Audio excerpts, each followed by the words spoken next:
তোমাদের ভর্তি পরীক্ষা একেবারে কাছাকাছি চলে এসেছে। তোমাদের প্রস্তুতি কেমন চলছে সেগুলো তোমরা মন্তব্যের অংশে জানাবে। তোমাদের কোনো সমস্যা, গুরুত্বপূর্ণ যে বিষয়গুলো নিয়ে তোমরা সমস্যা বোধ করছো সেই সমস্যাগুলো তোমরা মন্তব্যে জানাবে। আমরা তোমাদেরকে মোটামুটি উত্তর দেওয়ার চেষ্টা করব। তাহলে আমরা আমাদের প্রথম প্রশ্নে চলে যাব। একদম প্রথমে আমরা আমাদের 1 নম্বর যে প্রশ্ন আছে সেখানে চলে যাব। আমাদের প্রথম প্রশ্নটি হচ্ছে উলফ ওয়ারিয়র পলিসি।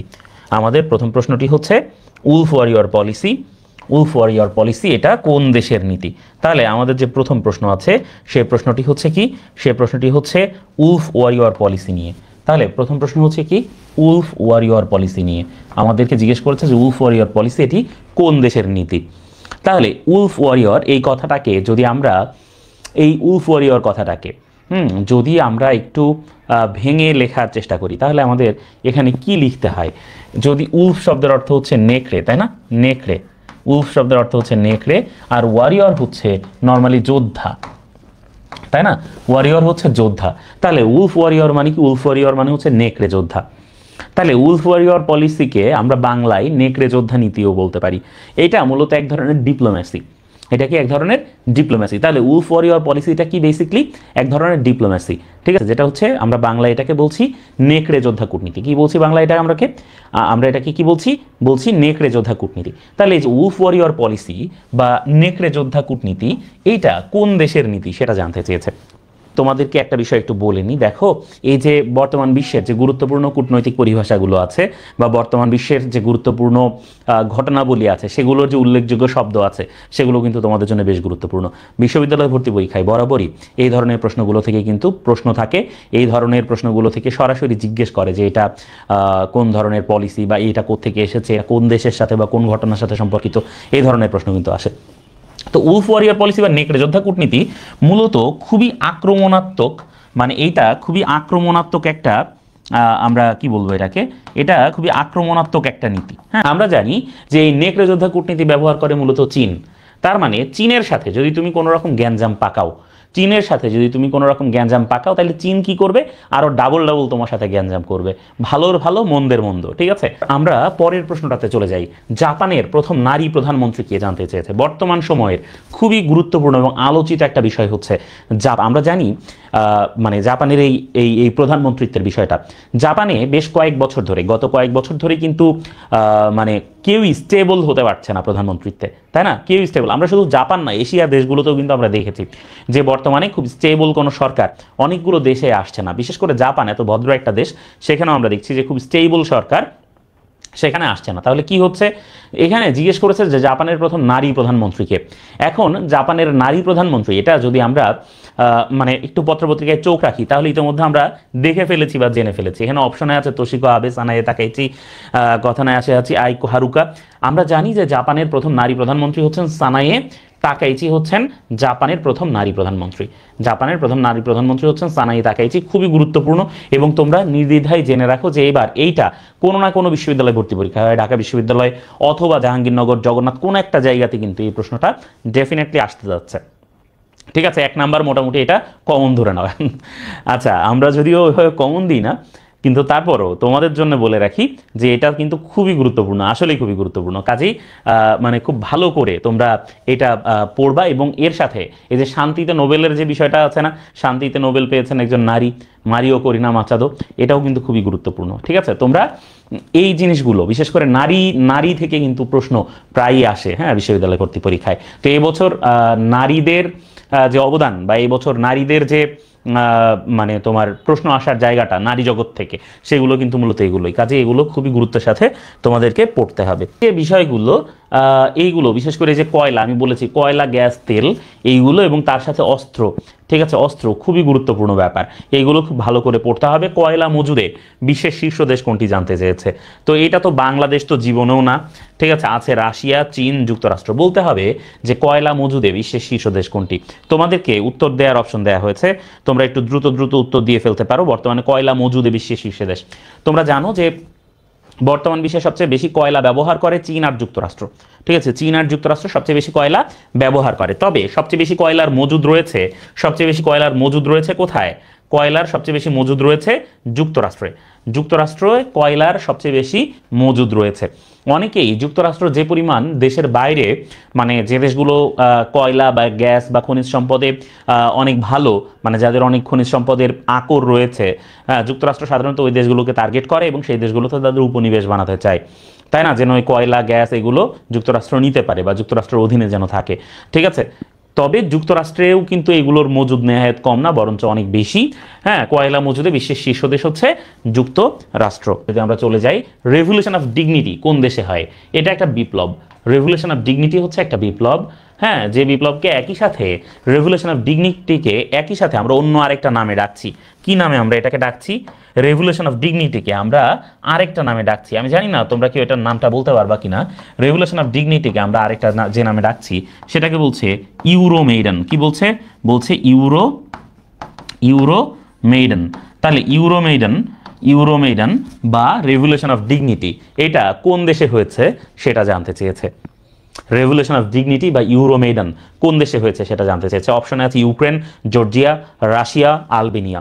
আমরা জানি, আচ্ছা দেখো রেভলিউশন অফ ডিগনিটি নিয়ে না অনেক রকম কথাবার্তা আছে, বুঝছো?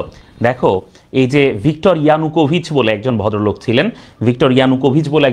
ছিলেন, যিনি ইউক্রেনের প্রিমিয়ার ছিলেন, মানে ইউক্রেনের প্রধানমন্ত্রী ছিলেন, মানে প্রেসিডেন্ট ছিলেন। এখন হইল কি, যেটা হইল সেটা হচ্ছে যে ভিক্টর ইয়ানুকোভিচকে কেউই তেমন একটা পছন্দ করতে পারছিল না। হ্যাঁ, ভিক্টর ইয়ানুকোভিচকে কেউই পছন্দ করতে পারছিল না, কারণ তিনি সরাসরি রাশিয়ার তাবেদারি করছিলেন। তাহলে ভিক্টর ইয়ানুকোভিচ, আমি নামটা যদি একটু লিখে দিই, ইয়ানুকোভিচ, ঠিক আছে? এই ইয়ানুকোভিচকে কেউই পছন্দ করতে পারছিল না। কেন বলছি ইয়ানুকোভিচকে কেউই পছন্দ করতে পারছিল না? কেন? কারণ তিনি সরাসরি রাশিয়ার গোলামি করছিলেন। কার গোলামি করছিলেন? সরাসরি রাশিয়ার তাবেদারি করছেন। তাহলে এই যে রাশিয়ার তাবেদারি করার জন্যে তাকে কেউই সেরকম একটা পছন্দ করতেছিল না তার দেশের লোকজন। এখন তার দেশের লোকজন কি করলো? ভিক্টর ইয়ানুকোভিচের সরাসরি তাকে সরাইলো, ঠিক আছে? আর হচ্ছে ইয়েশচেনকোকে ক্ষমতায় আনার চেষ্টা করলো। তাহলে এই রেভলিউশন অফ ডিগনিটি বা ইউরোমেইডন এটা হইল হচ্ছে ইউক্রেনে। কোথায় হইল? ইউক্রেনে হইল।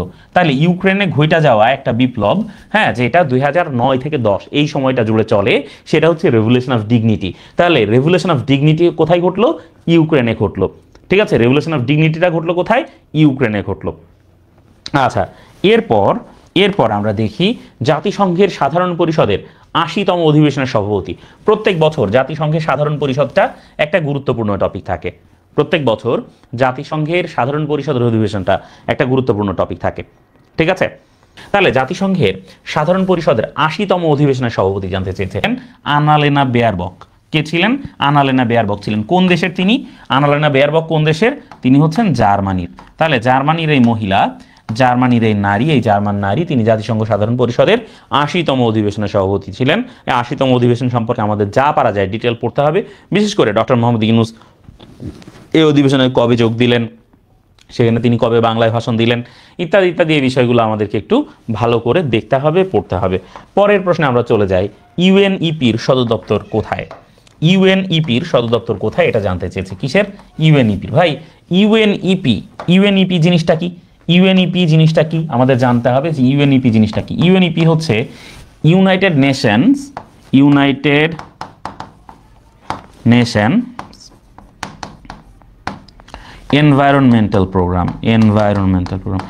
তাইলে জাতিসংঘের যে পরিবেশ বিষয়ক যে প্রোগ্রাম, হ্যাঁ, যে পরিবেশ বিষয়ক যে প্রোগ্রাম, সেটা কি? সেটাই হচ্ছে ইউএনইপি।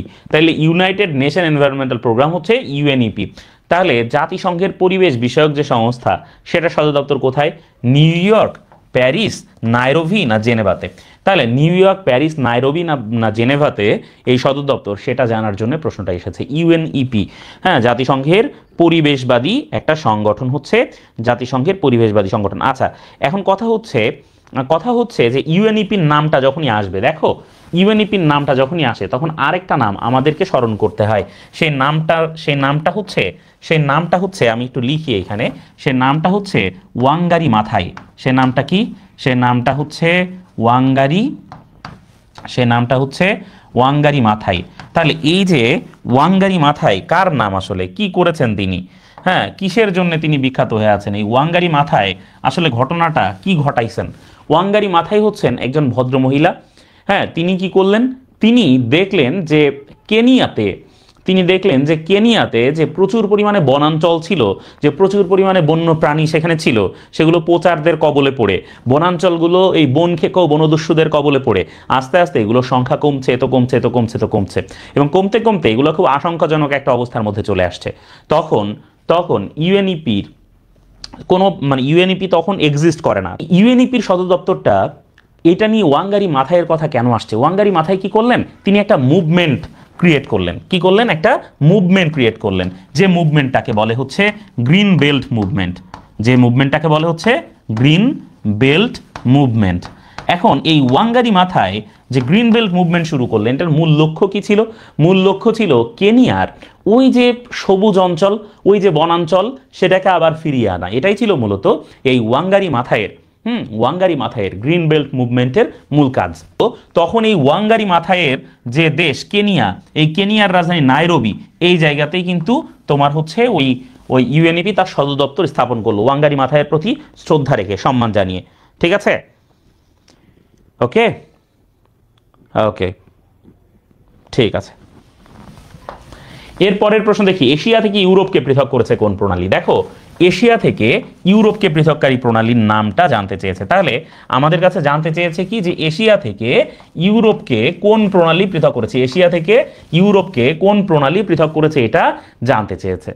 তাহলে এশিয়াতে ইউরোপকে পৃথক করেছে কোন প্রণালী? দেখো, প্রত্যেক প্রণালীর মূল কাজ কি? প্রণালীর মূল কাজ হচ্ছে স্থলভাগ মাইনাস করা, ঠিক আছে, আর জলভাগ কি করা? যোগ করা। তাইলে দুইটা জলভাগকে যোগ করবে আর দুইটা স্থলভাগকে পৃথক করবে। এইটাকেই তো ভাই প্রণালী বলে, তাই না? তাহলে প্রণালী কাকে বলে? একটা সরু জলরাশি যেটা দুইটা স্থলভাগকে বিয়োগ করে বা পৃথক করে আর দুটো জলভাগকে যুক্ত করে, সেটাই তো প্রণালী। তাই তো, এটাই তো তোমাদের পড়িয়েছি বা শিখিয়েছি নাকি ভাই? আচ্ছা, তো হ্যাঁ, তো তাহলে কি করে প্রণালী? কি করে? দুটো স্থলভাগকে পৃথক করে, দুটো জলভাগকে যোগ করে। এখন এই যে কোন প্রণালীটা এই ঘটনা ঘটাইছে, এশিয়া থেকে ইউরোপকে পৃথক করে ফেলছে, সেটা এখানে জানতে চাইছে। আমরা জানি যে বসফরাস যে প্রণালীটা আছে, এই বসফরাস প্রণালী কি করেছে? এই বসফরাস প্রণালী তোমার হচ্ছে তুরস্কের এশিয়া অংশ থেকে, তুরস্ক একটা দেশ, এই দেশের আবার দুইটা পার্ট, ঠিক আছে, একটা হচ্ছে তুরস্কের একটা বড় পার্ট, যে পার্টটা এশিয়াতে অবস্থিত, এর একটা অংশ এশিয়াতে অবস্থিত, এবং এশিয়াতে এর বড় অংশটা অবস্থিত আর কি। তুরস্কের এশিয়া অংশকে বলে এশিয়া মাইনর। তুরস্কের যে এশিয়া অংশ সেটাকে কি বলে ভাই? এশিয়া মাইনর বলে। সবাই একবার আমার সাথে একটু বলো, তুরস্কের এশিয়া অংশকে কি বলে? এশিয়া মাইনর বলে। এই ভাই সিরিয়াসলি সবাই আমার সাথে একবার বলো, তুরস্কের এশিয়া অংশকে কি বলে?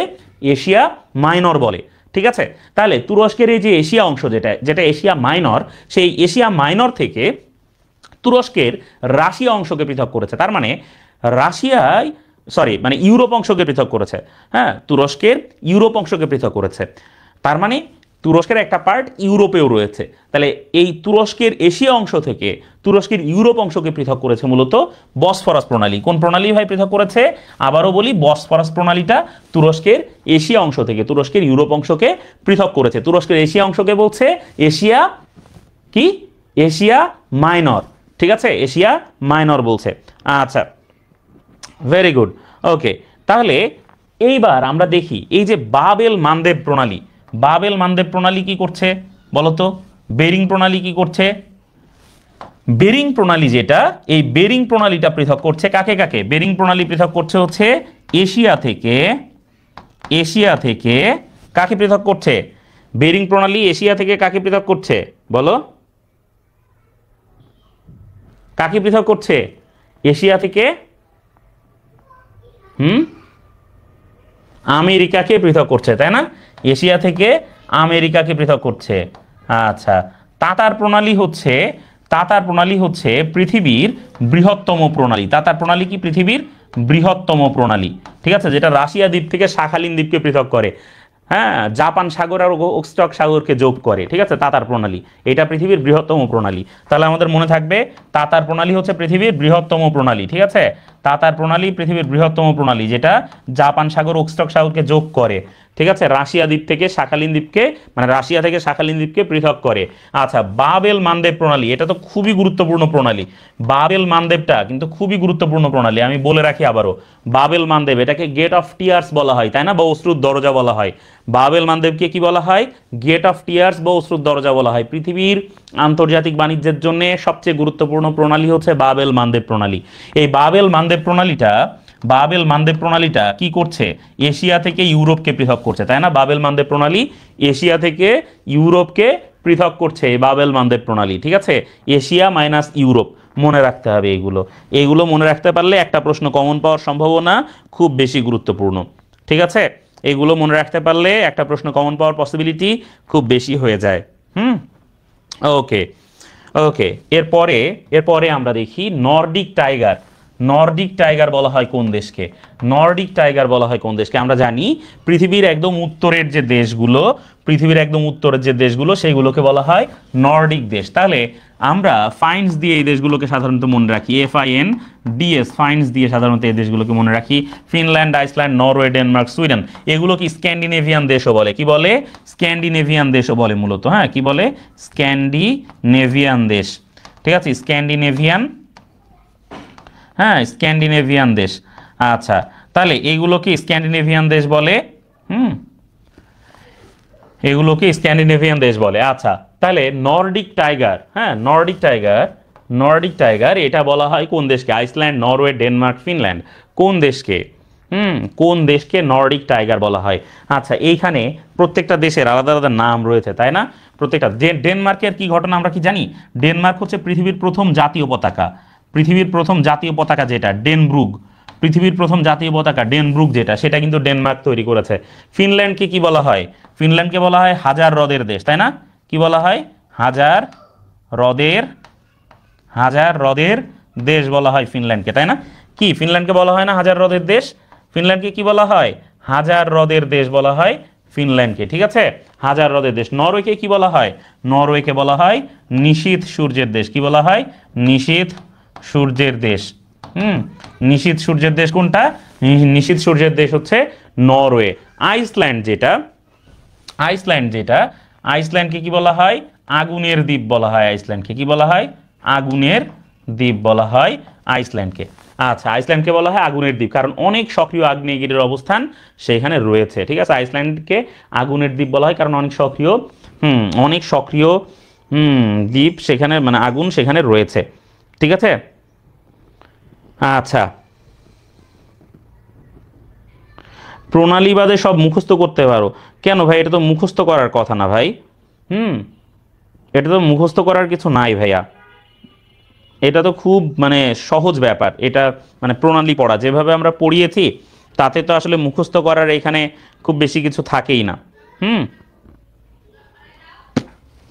আচ্ছা, তো আমরা জানি যে নর্ডিক টাইগার বলা হয়, এর মধ্যে নর্ডিক টাইগার বলা হয় আইসল্যান্ডকে। তাহলে নর্ডিক টাইগার কোনটা? নর্ডিক টাইগার হচ্ছে আইসল্যান্ড হচ্ছে নর্ডিক টাইগার। ওকে, পরের প্রশ্নে আমরা চলে যাই। সাম্য, স্বাধীনতা, ভ্রাতৃত্ব, হ্যাঁ, লিবার্টি, ইকুয়ালিটি, ফ্রাটার্নিটি, ওলা মর্টে। তাহলে এই যে স্লোগান, ফরাসি বিপ্লবের অমর এই স্লোগানের স্রষ্টাকে সেটা জানতে চেয়েছে। আমরা জানি যে ফরাসি বিপ্লবের দুইজন মানে তোমার দার্শনিক, তারা ফরাসি বিপ্লবকে একদম মানে সর্বোচ্চ বুস্ট আপ দিয়েছিলেন। একজন হচ্ছেন জাঁ জ্যাক রুশো এবং আরেকজন হচ্ছেন ভলতেয়ার। তাহলে সাম্য, স্বাধীনতা, ভ্রাতৃত্ব, ফরাসি বিপ্লবের এই অমর স্লোগানের স্রষ্টা হচ্ছেন জাঁ জ্যাক রুশো, জিন জ্যাকুইস রুশো, তাই না? এই জাঁ জ্যাক রুশো তিনি হচ্ছেন সাম্য, স্বাধীনতা, ভ্রাতৃত্ব, ফরাসি বিপ্লবের এই অমর স্লোগানের স্রষ্টা। ম্যাক্সমিলিয়ান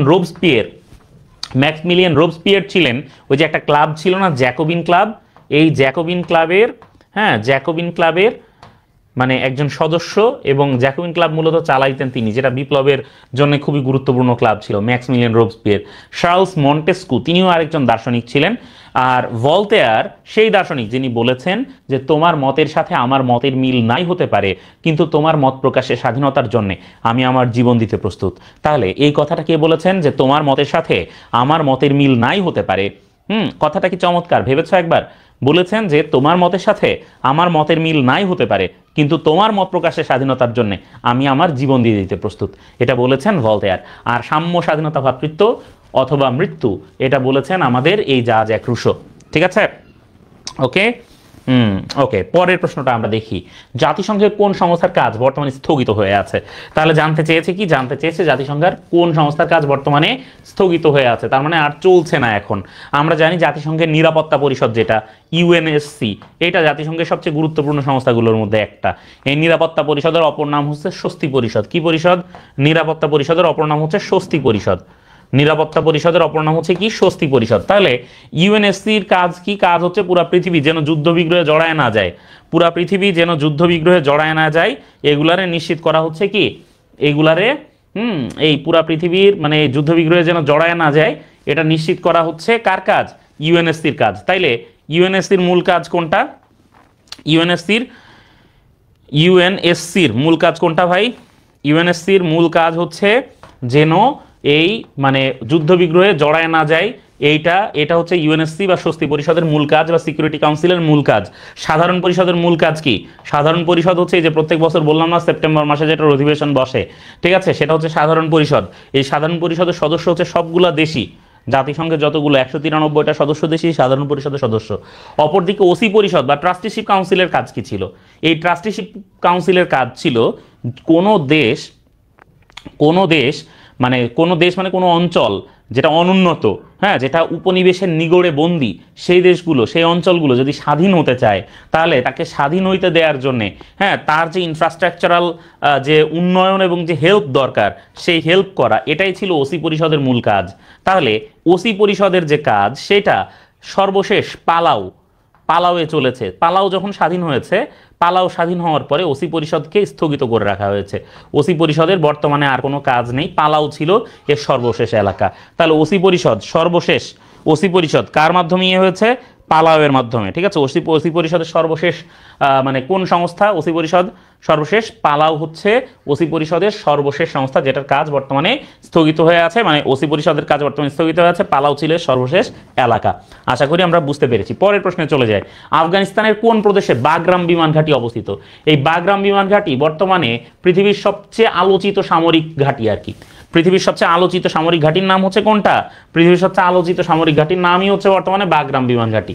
এই বাগরাম বিমান ঘাঁটিটা ইরাকে অবস্থিত, এই বিষয়ে কোনো সন্দেহ নেই নাকি? ইরাকে, আফগানিস্তানে অবস্থিত। এখন আফগানিস্তানের কোন প্রদেশে এটা অবস্থিত সেটা জানতে চেয়েছে। ঠিক আছে, বাগরামটা আফগানিস্তানের কোন প্রদেশে, কোন অঞ্চলে, কোন জায়গায় অবস্থিত সেটা জানতে চেয়েছে। এবার বলো দেখি। আচ্ছা, আফগানিস্তানের একেবারে সীমান্ত ঘেঁষা, ঠিক আছে, প্রদেশ হচ্ছে পারওয়ান। নাম কি? পারওয়ান। এই পারওয়ান প্রদেশে হচ্ছে বাগরাম বিমান ঘাঁটি রয়েছে। যে বিমান ঘাঁটি নিয়ে ডোনাল্ড ট্রাম্প বলেছেন, কি বলেছেন এই বিমান ঘাঁটি আমাদের বানানো, কাজে ওইটাতে আমাদের অধিকার রয়েছে। ঠিক আছে, এবং তিনি অধিকার ওইখানে প্রতিষ্ঠা করতে চান। আফগানিস্তানের পারওয়ান প্রদেশে হচ্ছে এই বিমান ঘাঁটি অবস্থিত। ভাইয়ারা, আমরা কি ধরতে পারছি? সবচেয়ে বেশি গ্র্যান্ড স্লাম জেতা টেনিস প্লেয়ার কে? দেখো, সবচেয়ে বেশি গ্র্যান্ড স্লাম, এটা খেলাধুলা থেকে আসা একটা প্রশ্ন, বুঝতেই পারতেছো। সবচেয়ে বেশি গ্র্যান্ড স্লাম জেতা টেনিস প্লেয়ার কে সেটা জানতে চেয়েছে। নোভাক জোকোভিচ, Rafael Nadal, Roger Federer, Rod Laver. বলছে সবচেয়ে বেশি গ্র্যান্ড স্লাম জিতছেন কোন প্লেয়ার।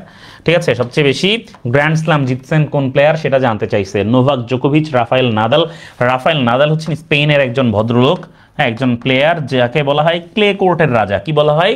ক্লে কোর্টের রাজা বলা হয় রাফায়েল নাদালকে। ক্লে কোর্ট মানে মাটি দিয়ে বানানো যে কোর্ট, হ্যাঁ, ক্লে কোর্টের রাজা। ঠিক আছে, বলা হয় রাফায়েল নাদালকে বলা হয় ক্লে কোর্টের রাজা। সবচেয়ে বেশি গ্র্যান্ড স্লাম জেতা টেনিস প্লেয়ার হচ্ছেন নোভাক জোকোভিচ হচ্ছেন এখন পর্যন্ত লিভিং লোকজনের মধ্যে সবচেয়ে বেশি গ্র্যান্ড স্লাম তিনি জিতছেন।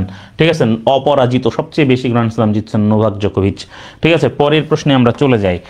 97তম অস্কার পুরস্কার প্রাপ্ত সেরা চলচ্চিত্রের নাম কি? দেখো, এই যে অস্কার, যেটা অস্কারের অপর নাম হচ্ছে একাডেমি অ্যাওয়ার্ড। কি নাম? অস্কারের অপর নাম হচ্ছে একাডেমি অ্যাওয়ার্ড। ঠিক আছে, একাডেমি অ্যাওয়ার্ড। এবং এটা হচ্ছে এই যে তোমার সিনেমা মুভি টুভির ক্ষেত্রে সবচাইতে মানে সর্বোচ্চ সম্মানজনক পুরস্কার ধরা হয় এই অস্কারকে। ঠিক আছে, তোমার মানে নোবেল যেমন ধরো বিভিন্ন ক্ষেত্রে সর্বোচ্চ পুরস্কার, অস্কার হচ্ছে সিনেমা ক্ষেত্রে, ঠিক আছে, সিনেমা মুভির ক্ষেত্রে সর্বোচ্চ পুরস্কার হচ্ছে অস্কার, অনেকটা মুভির নোবেল বলা যেতে পারে এটাতে। ওকে, ঠিক আছে। তো 97 পুরস্কার প্রাপ্ত মানে অস্কার পুরস্কারপ্রাপ্ত সেরা চলচ্চিত্র হচ্ছে অ্যানোরা। অ্যানোরা যে চলচ্চিত্র সেটা হচ্ছে সেরা পুরস্কারপ্রাপ্ত চলচ্চিত্র 97তম অস্কারে, ঠিক আছে। এই তোমরা All Quiet on the Western Front দেখেছো কেউ? All Quiet on the Western Front অসাধারণ একটা মুভি না? এনক্যান্টো যে মুভিটা, ওইটাও একটা মুভি, ওই যে কি বলে এটাকে, একটা একটা অ্যানিমেটেড মুভি এবং খুবই সুন্দর। অ্যানিমেটেড মুভিগুলো এদিন খুব মানে খুব সোলফুল হয়, বুঝছো, দেখতে খুব ভালো লাগে, চমৎকার চমৎকার শিক্ষা থাকে তার মধ্যে। যাই হোক, দেখো হামাস ইসরায়েলের মধ্যে যুদ্ধবিরতি কার্যকর করার জন্য মধ্যস্থতাকারী দেশ নয় কোনটি? বুঝছো, প্রশ্ন করার সময় আমি আবার একটা টুইস্ট মেরে দিয়েছি। কি করেছি? বলেছি যে যুদ্ধবিরতি কার্যকরে মধ্যস্থতাকারী দেশ নয় কোনটি। ভাবো, মানে মাঝে মাঝে নিজের প্রশ্ন দেখে, বুঝছো, নিজেরই ধরো মাথা মুথা নষ্ট হয়ে যায়। হ্যাঁ, এরকম হয়, কিন্তু তোমাদের হয় কিনা জানি না। তোমরা তো এখনো প্রশ্ন করো না, বাট যখন করবা মাঝে মাঝে দেখবা যে ধরো নিজের প্রশ্ন দেখে মনে হবে যে নিজে নিজের পিঠ চাপড়ায় দাও এভাবে, বুঝছো। হ্যাঁ, তো নিজের পিঠ নিজেই চাপড়ে দেয় একটা কঠিন ব্যাপার। তারপরও দিলাম, হামাস ইসরায়েলের মধ্যে যুদ্ধবিরতি কার্যকরে মধ্যস্থতাকারী দেশ নয় কোনটি সেটা জানতে চেয়েছি আমরা। ওয়াও, কঠিন। তো দেখো, হামাস যার অর্থ হচ্ছে সজীবতা অথবা উদ্দীপতা, মানে উদ্দীপনা আর কি, সজীবতা বা উদ্দীপনা, ঠিক আছে, যেটা হচ্ছে ফিলিস্তিনের মুক্তি আন্দোলন, হ্যাঁ, যারা ইন্তিফাদার ঘোষণাকারী সেটা হচ্ছে হামাস। অপরদিকে ইসরায়েল হচ্ছে পৃথিবীর সবচাইতে কুৎসিত রাষ্ট্র, হ্যাঁ, একটা ক্যান্সার, মধ্যপ্রাচ্যের একটা বিস্ফোরা, হ্যাঁ, জায়নবাদী ইহুদিবাদী রাষ্ট্র ইসরায়েল এবং একটা সন্ত্রাসী রাষ্ট্র, কঠিন রকম মানে কি বলবো, মানে কদর্য কুৎসিত একটা রাষ্ট্র হচ্ছে ইসরায়েল। হ্যাঁ, তাদের মধ্যে যুদ্ধবিরতি কার্যকরে মধ্যস্থতাকারী দেশ নয় কোনটি সেটা জানতে চেয়েছে। এখানে অপশনে আছে কাতার, অপশনে আছে তুরস্ক, অপশনে আছে সৌদি আরব, অপশনে আছে যুক্তরাষ্ট্র। বলো, তাড়াতাড়ি করে বলো, ঠিক আছে।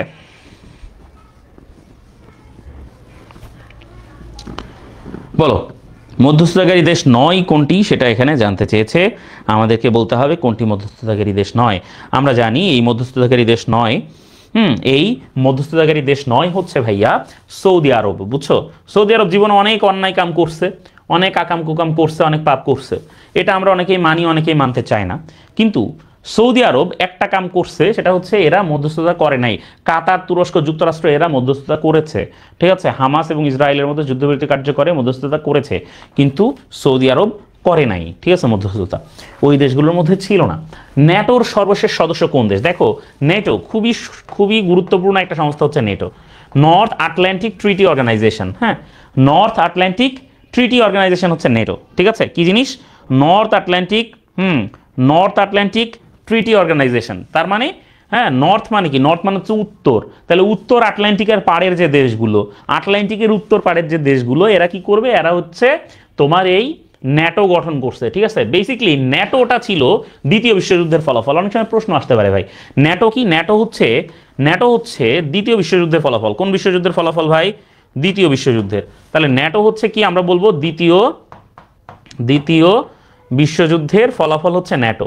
অ্যান্ড দ্বিতীয় বিশ্বযুদ্ধেও এরকম যে ঘনিষ্ঠ মিত্র দেশগুলো ছিল, সেই ঘনিষ্ঠ মিত্ররা কি করলো?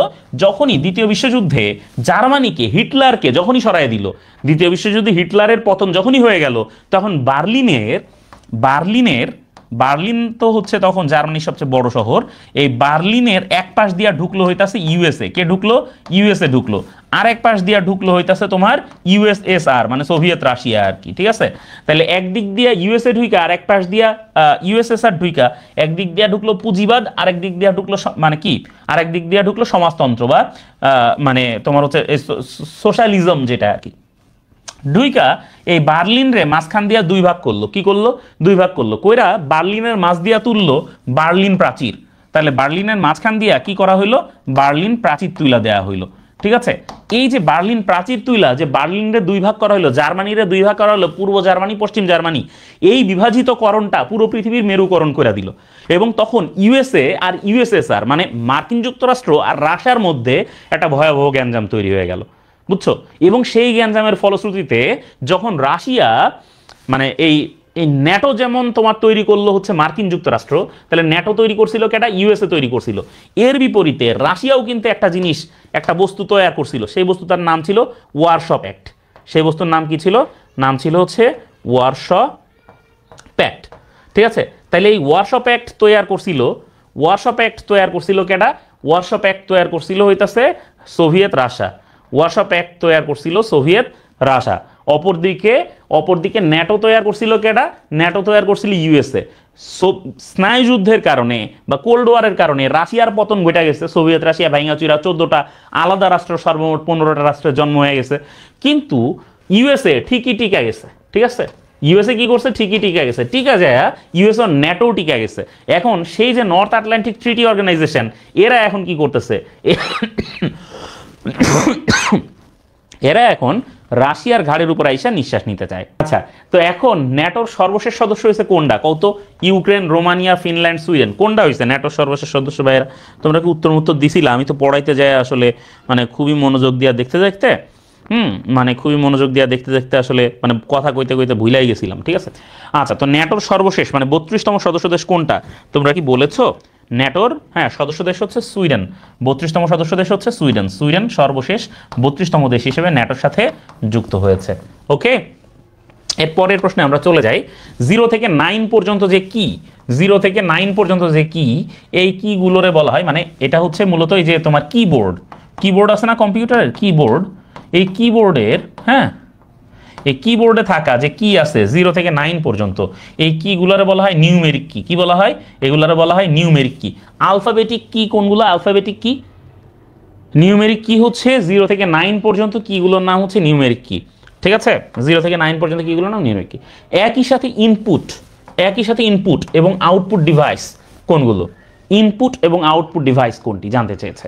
ভাই আমি এখন যেটাতে কাম করতেছি এটা একই সাথে ইনপুট এবং আউটপুট ডিভাইস। তার মানে একটা টাচ স্ক্রিন হচ্ছে একই সাথে ইনপুট এবং আউটপুট ডিভাইস। দেখো এটার মধ্যে আমি ইনপুট মারতেছি, এই মারলাম, আর এটা আমার আউটপুট দিল। তার মানে আমি একটা দাগ দিলাম, এটা আমার দাগ ফেরত দিল। এই যে আমি দাগ দিলাম এবং দাগ ফেরত দিল, আমি আমার কাজ নগদে দেখলাম যে ঘটনাটা কি ঘটতেছে, চোখের সামনে দেখতে পারলাম। এই কারণে এটা হচ্ছে একই সাথে ইনপুট এবং আউটপুট ডিভাইস। তাহলে দেখো এটারে বলা হচ্ছে প্লেজারিজম, বুঝছো? বা প্লাগারিজমও বলে অনেক জায়গায়, মানে উচ্চারণটা ডিফারেন্ট হয়। তো গবেষণাকর্ম নকল করাকে বলা হচ্ছে প্লেজারিজম বা প্লাগারিজম। 30তম জাতিসংঘ জলবায়ু পরিবর্তন সম্মেলন কোথায় অনুষ্ঠিত হবে সেটা জানতে চেয়েছে। 30তম জাতিসংঘ জলবায়ু পরিবর্তন সম্মেলন, নর্মালি জাতিসংঘের যে জলবায়ু পরিবর্তন সম্মেলন বা জাতিসংঘের যে জলবায়ু সম্মেলন সেটাকে ইংরেজিতে বলে কনফারেন্স অফ পার্টিজ।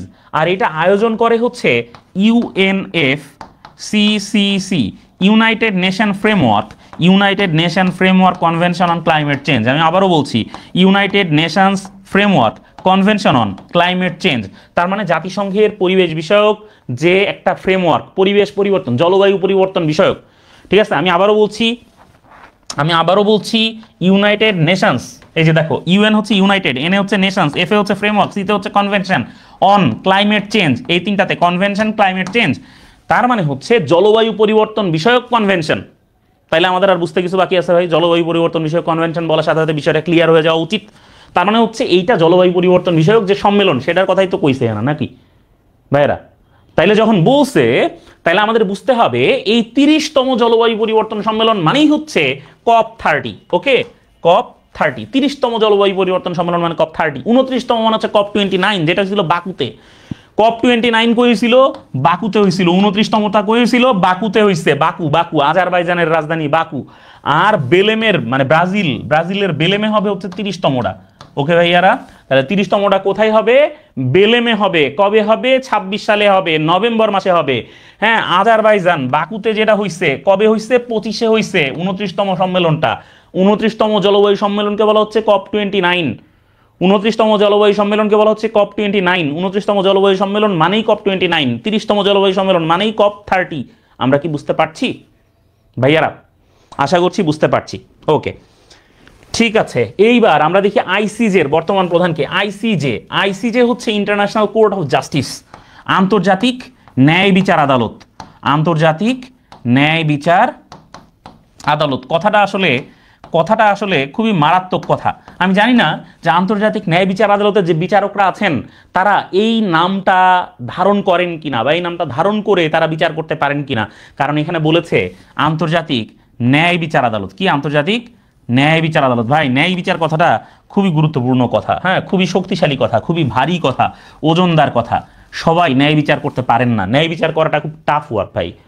জীবনের ক্ষুদ্র থেকে ক্ষুদ্রতম জায়গায় ন্যায় বিচার করাটা টাফ, আর যদি সেটা হয় বড় ক্ষেত্রে তাহলে তো কোনো কথাই নেই। তো আইসিজে হচ্ছে ইন্টারন্যাশনাল কোর্ট অফ জাস্টিস বা আন্তর্জাতিক ন্যায় বিচার আদালত, যেটা জাতিসংঘের একটা অঙ্গ আদালত। আইসিজের প্রধান সদর দপ্তর হচ্ছে নেদারল্যান্ডের হেগ শহরে। কোথায় ভাইয়া? নেদারল্যান্ডের হেগ শহরে হচ্ছে আইসিজের, হ্যাঁ, সদর দপ্তর হচ্ছে নেদারল্যান্ডের হেগ শহরে। নেদারল্যান্ডের হেগ শহরে হচ্ছে আইসিজের সদর দপ্তর, এবং এর বর্তমান প্রধান হচ্ছে নওয়াফ সালাম। নওয়াফ সালাম হচ্ছেন এর বর্তমান প্রধান। এখন আইসিজের কাজটা কি? আইসিজের কাজ হচ্ছে বিভিন্ন দেশের মধ্যে যেসব ঝামেলা গ্যাঞ্জাম ফ্যাসাদ আছে, হ্যাঁ, গণহত্যা টনহত্যা এই টাইপ যে সমস্যাগুলো আছে দুইটা দেশের মধ্যে বা তিনটা চারটা পাঁচটা দেশের মধ্যে চলমান, সেইগুলারে আইসিজে কি করে? বিচার বিবেচনা কইরা দেয়, রায় দেয়। ঠিক আছে, আইসিজে এটা করে, ইন্টারন্যাশনাল কোর্ট অফ জাস্টিস বা আন্তর্জাতিক ন্যায় বিচার আদালত এই ঘটনাটা ঘটায়। এর বর্তমান প্রধান হচ্ছে নওয়াফ সালাম। নর্মালি আইসিজের বিচারক থাকেন কতজন? হ্যাঁ, জানো? আচ্ছা, আইসিজের বিচারক সংখ্যা কত জানো নাকি? বুঝছি, বইলো জানলে। বিশ্বের সবচেয়ে বড় অর্থনৈতিক মন্দার ঘটনা কবে ঘটে? দেখো, মন্দা এই কথাটা খুবই গুরুত্বপূর্ণ একটা কথা। অর্থনৈতিক মন্দা মানে কি? অর্থনৈতিক মন্দা মানে হচ্ছে কারো কাছে টাকা পয়সা নাই, এরকম একটা অবস্থা। হ্যাঁ, প্রতীক রানা, সাবাস। 15 জন বিচারক হচ্ছে, 15 জন, প্রত্যেকের মেয়াদ থাকে 9 বছর করে, সভাপতির মেয়াদ 3 বছর। এটা মনে রাখবা। আন্তর্জাতিক ন্যায় বিচার আদালতে বিচারক থাকে 15 জন, মেয়াদ হচ্ছে 9 বছর করে, সভাপতির মেয়াদ থাকে 3 বছর। ওকে, বিশ্বের সবচেয়ে বড় অর্থনৈতিক মন্দার ঘটনা ঘটে 1929-30 সালে। 1929-30 অর্থ বছর হচ্ছে পৃথিবীর সবচেয়ে বড় মন্দার বছর। এবং এই যে মন্দা, এই মন্দাকে বলে দ্য গ্রেট ডিপ্রেশন। কি বলে? দ্য গ্রেট ডিপ্রেশন বলে। পৃথিবীর অর্থনীতিতে সবচেয়ে বড় যে মন্দার ঘটনা, এটাকে বলে হচ্ছে দ্য গ্রেট ডিপ্রেশন। ভাইয়েরা, আমরা কি বুঝতে পেরেছি?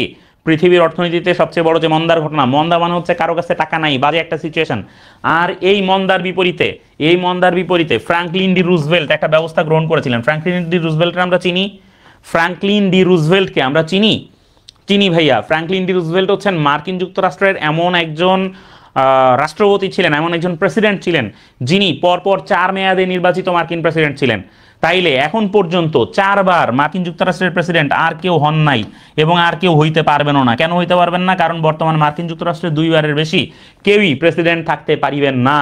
ওকে ভাইয়ারা, তাহলে ফ্রাঙ্কলিন ডি রুজভেল্ট তথা এফডিআর মার্কিন যুক্তরাষ্ট্রের একমাত্র প্রেসিডেন্ট যিনি পরপর 4 বার মার্কিন যুক্তরাষ্ট্রের প্রেসিডেন্ট নির্বাচিত হয়েছিলেন। ঠিক আছে, এই ফ্রাঙ্কলিন ডি রুজভেল্ট তিনি এই অর্থনৈতিক মন্দাকে মোকাবেলা করার জন্য তিনি একটা ব্যবস্থা তৈরি করেছিলেন, যে ব্যবস্থার নাম হচ্ছে নিউ ডিল। তাইলে এই গ্রেট ডিপ্রেশনকে মোকাবেলা করার ব্যবস্থার নাম ছিল নিউ ডিল। এই নিউ ডিল ব্যবস্থা কে প্রবর্তন করেছিলেন ভাইয়ারা? নিউ ডিল ব্যবস্থা কে প্রবর্তন করছেন ভাইয়ারা? করেছেন হচ্ছে ফ্রাঙ্কলিন ডি রুজভেল্ট, মানে এফডিআর। বুঝা গেছে?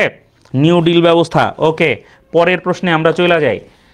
কোনটি স্থায়ী ভোগ্যদ্রব্য নয়? কোনটি স্থায়ী ভোগ্যদ্রব্য নয় সেটা জানতে চাইছে ভাই। পৃথিবীতে কোনো কিছু স্থায়ী নয়, সব কিছুই কি ভেঙে পড়ে। তোমরা জানো যে সব কিছু ভেঙে পড়ে। এই উপন্যাসের লেখককে ঢাকা বিশ্ববিদ্যালয়ে এই প্রশ্ন এসেছে একবার। সব কিছু ভেঙে পড়ে, থিংস ফল অ্যাপার্ট। সব কিছু ভেঙে পড়ে, হ্যাঁ, থিংস ফল অ্যাপার্ট। সব কিছু ভেঙে পড়ে, থিংস ফল অ্যাপার্ট। এইটার লেখক হচ্ছেন চিনুয়া আচেবে। মনে রাখবা, চিনুয়া আচেবে। হ্যাঁ,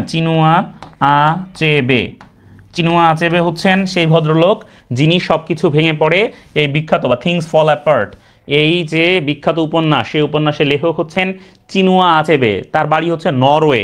নরওয়েজিয়ান একজন সাহিত্যিক হচ্ছেন, হ্যাঁ, চিনুয়া আচেবে, নরওয়ে। ঠিক আছে, নরওয়েজিয়ান সাহিত্যিক হচ্ছেন চিনুয়া আচেবে। তাহলে কোনটি স্থায়ী ভোগ্যদ্রব্য নয় জানতে চেয়েছে। কোনটি স্থায়ী ভোগ্যদ্রব্য নয়? দেখো, ফ্রিজ, টিভি, খেলার মাঠ, খাবার। ঠিক আছে, আমরা জানি স্থায়ী ভোগ্যদ্রব্য নয় হচ্ছে খাবার। খাবার তুমি একবার খাবা, নগদে কি হবে? ওটা বরবাদ হয়ে যাবে, তাই না? কাজে ওটা কোনো স্থায়ী ভোগ্যদ্রব্য নয়। ঠিক আছে, খাইলেই শেষ, ঘটনা খতম, খেল খতম, পয়সা হজম। ওকে ভাইয়ারা, ঠিক আছে, পরের প্রশ্নে চলে যাই আমরা। সমাজতান্ত্রিক অর্থব্যবস্থার বৈশিষ্ট্য নয় কোনটি? সমাজতান্ত্রিক অর্থব্যবস্থা মানে কি জিনিস ভাই? সমাজতান্ত্রিক অর্থব্যবস্থা মানে হচ্ছে সামাজিক মালিকানা থাকবে, তাই না? কোনো ব্যক্তিগত মালিকানা থাকবে না। ঠিক আছে, তারপরে হচ্ছে কেন্দ্রীয় পরিকল্পনা থাকবে, অবাধ প্রতিযোগিতার অভাব থাকবে। কে প্রতিযোগিতা করবে ভাই? কি লেগে করবে? কোনো প্রতিযোগিতা করার প্রশ্নই আসে না, কারণ ওইখানে তুমি এমনিও কাজ করলে যা পাবা, না করলেও তাই পাবা, হুইয়া সারাদিন কাটায় দিলেও সেম কাজ। ঠিক আছে, তাহলে সমাজতান্ত্রিক অর্থব্যবস্থার বৈশিষ্ট্য নয় কোনটি? ব্যক্তিগত মুনাফার উপস্থিতি হচ্ছে, বরঞ্চ ব্যক্তিগত মুনাফার উপস্থিতি সেখানে থাকে না। কি থাকে না? ব্যক্তিগত মুনাফার উপস্থিতি থাকে না সমাজতান্ত্রিক অর্থব্যবস্থায়। কি থাকে না?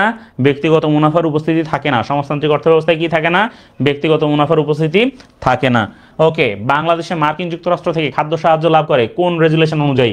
বাংলাদেশ মার্কিন যুক্তরাষ্ট্র থেকে খাদ্য সহায়তা লাভ করে, ঠিক আছে, সেটা লাভ করে অনেক আগের একটা বিশেষ রেজুলেশন অনুযায়ী। মার্কিন যুক্তরাষ্ট্রের একটা রেজুলেশন ছিল, এই রেজুলেশন অনুযায়ী বাংলাদেশ কি করে? গম পায়, গম।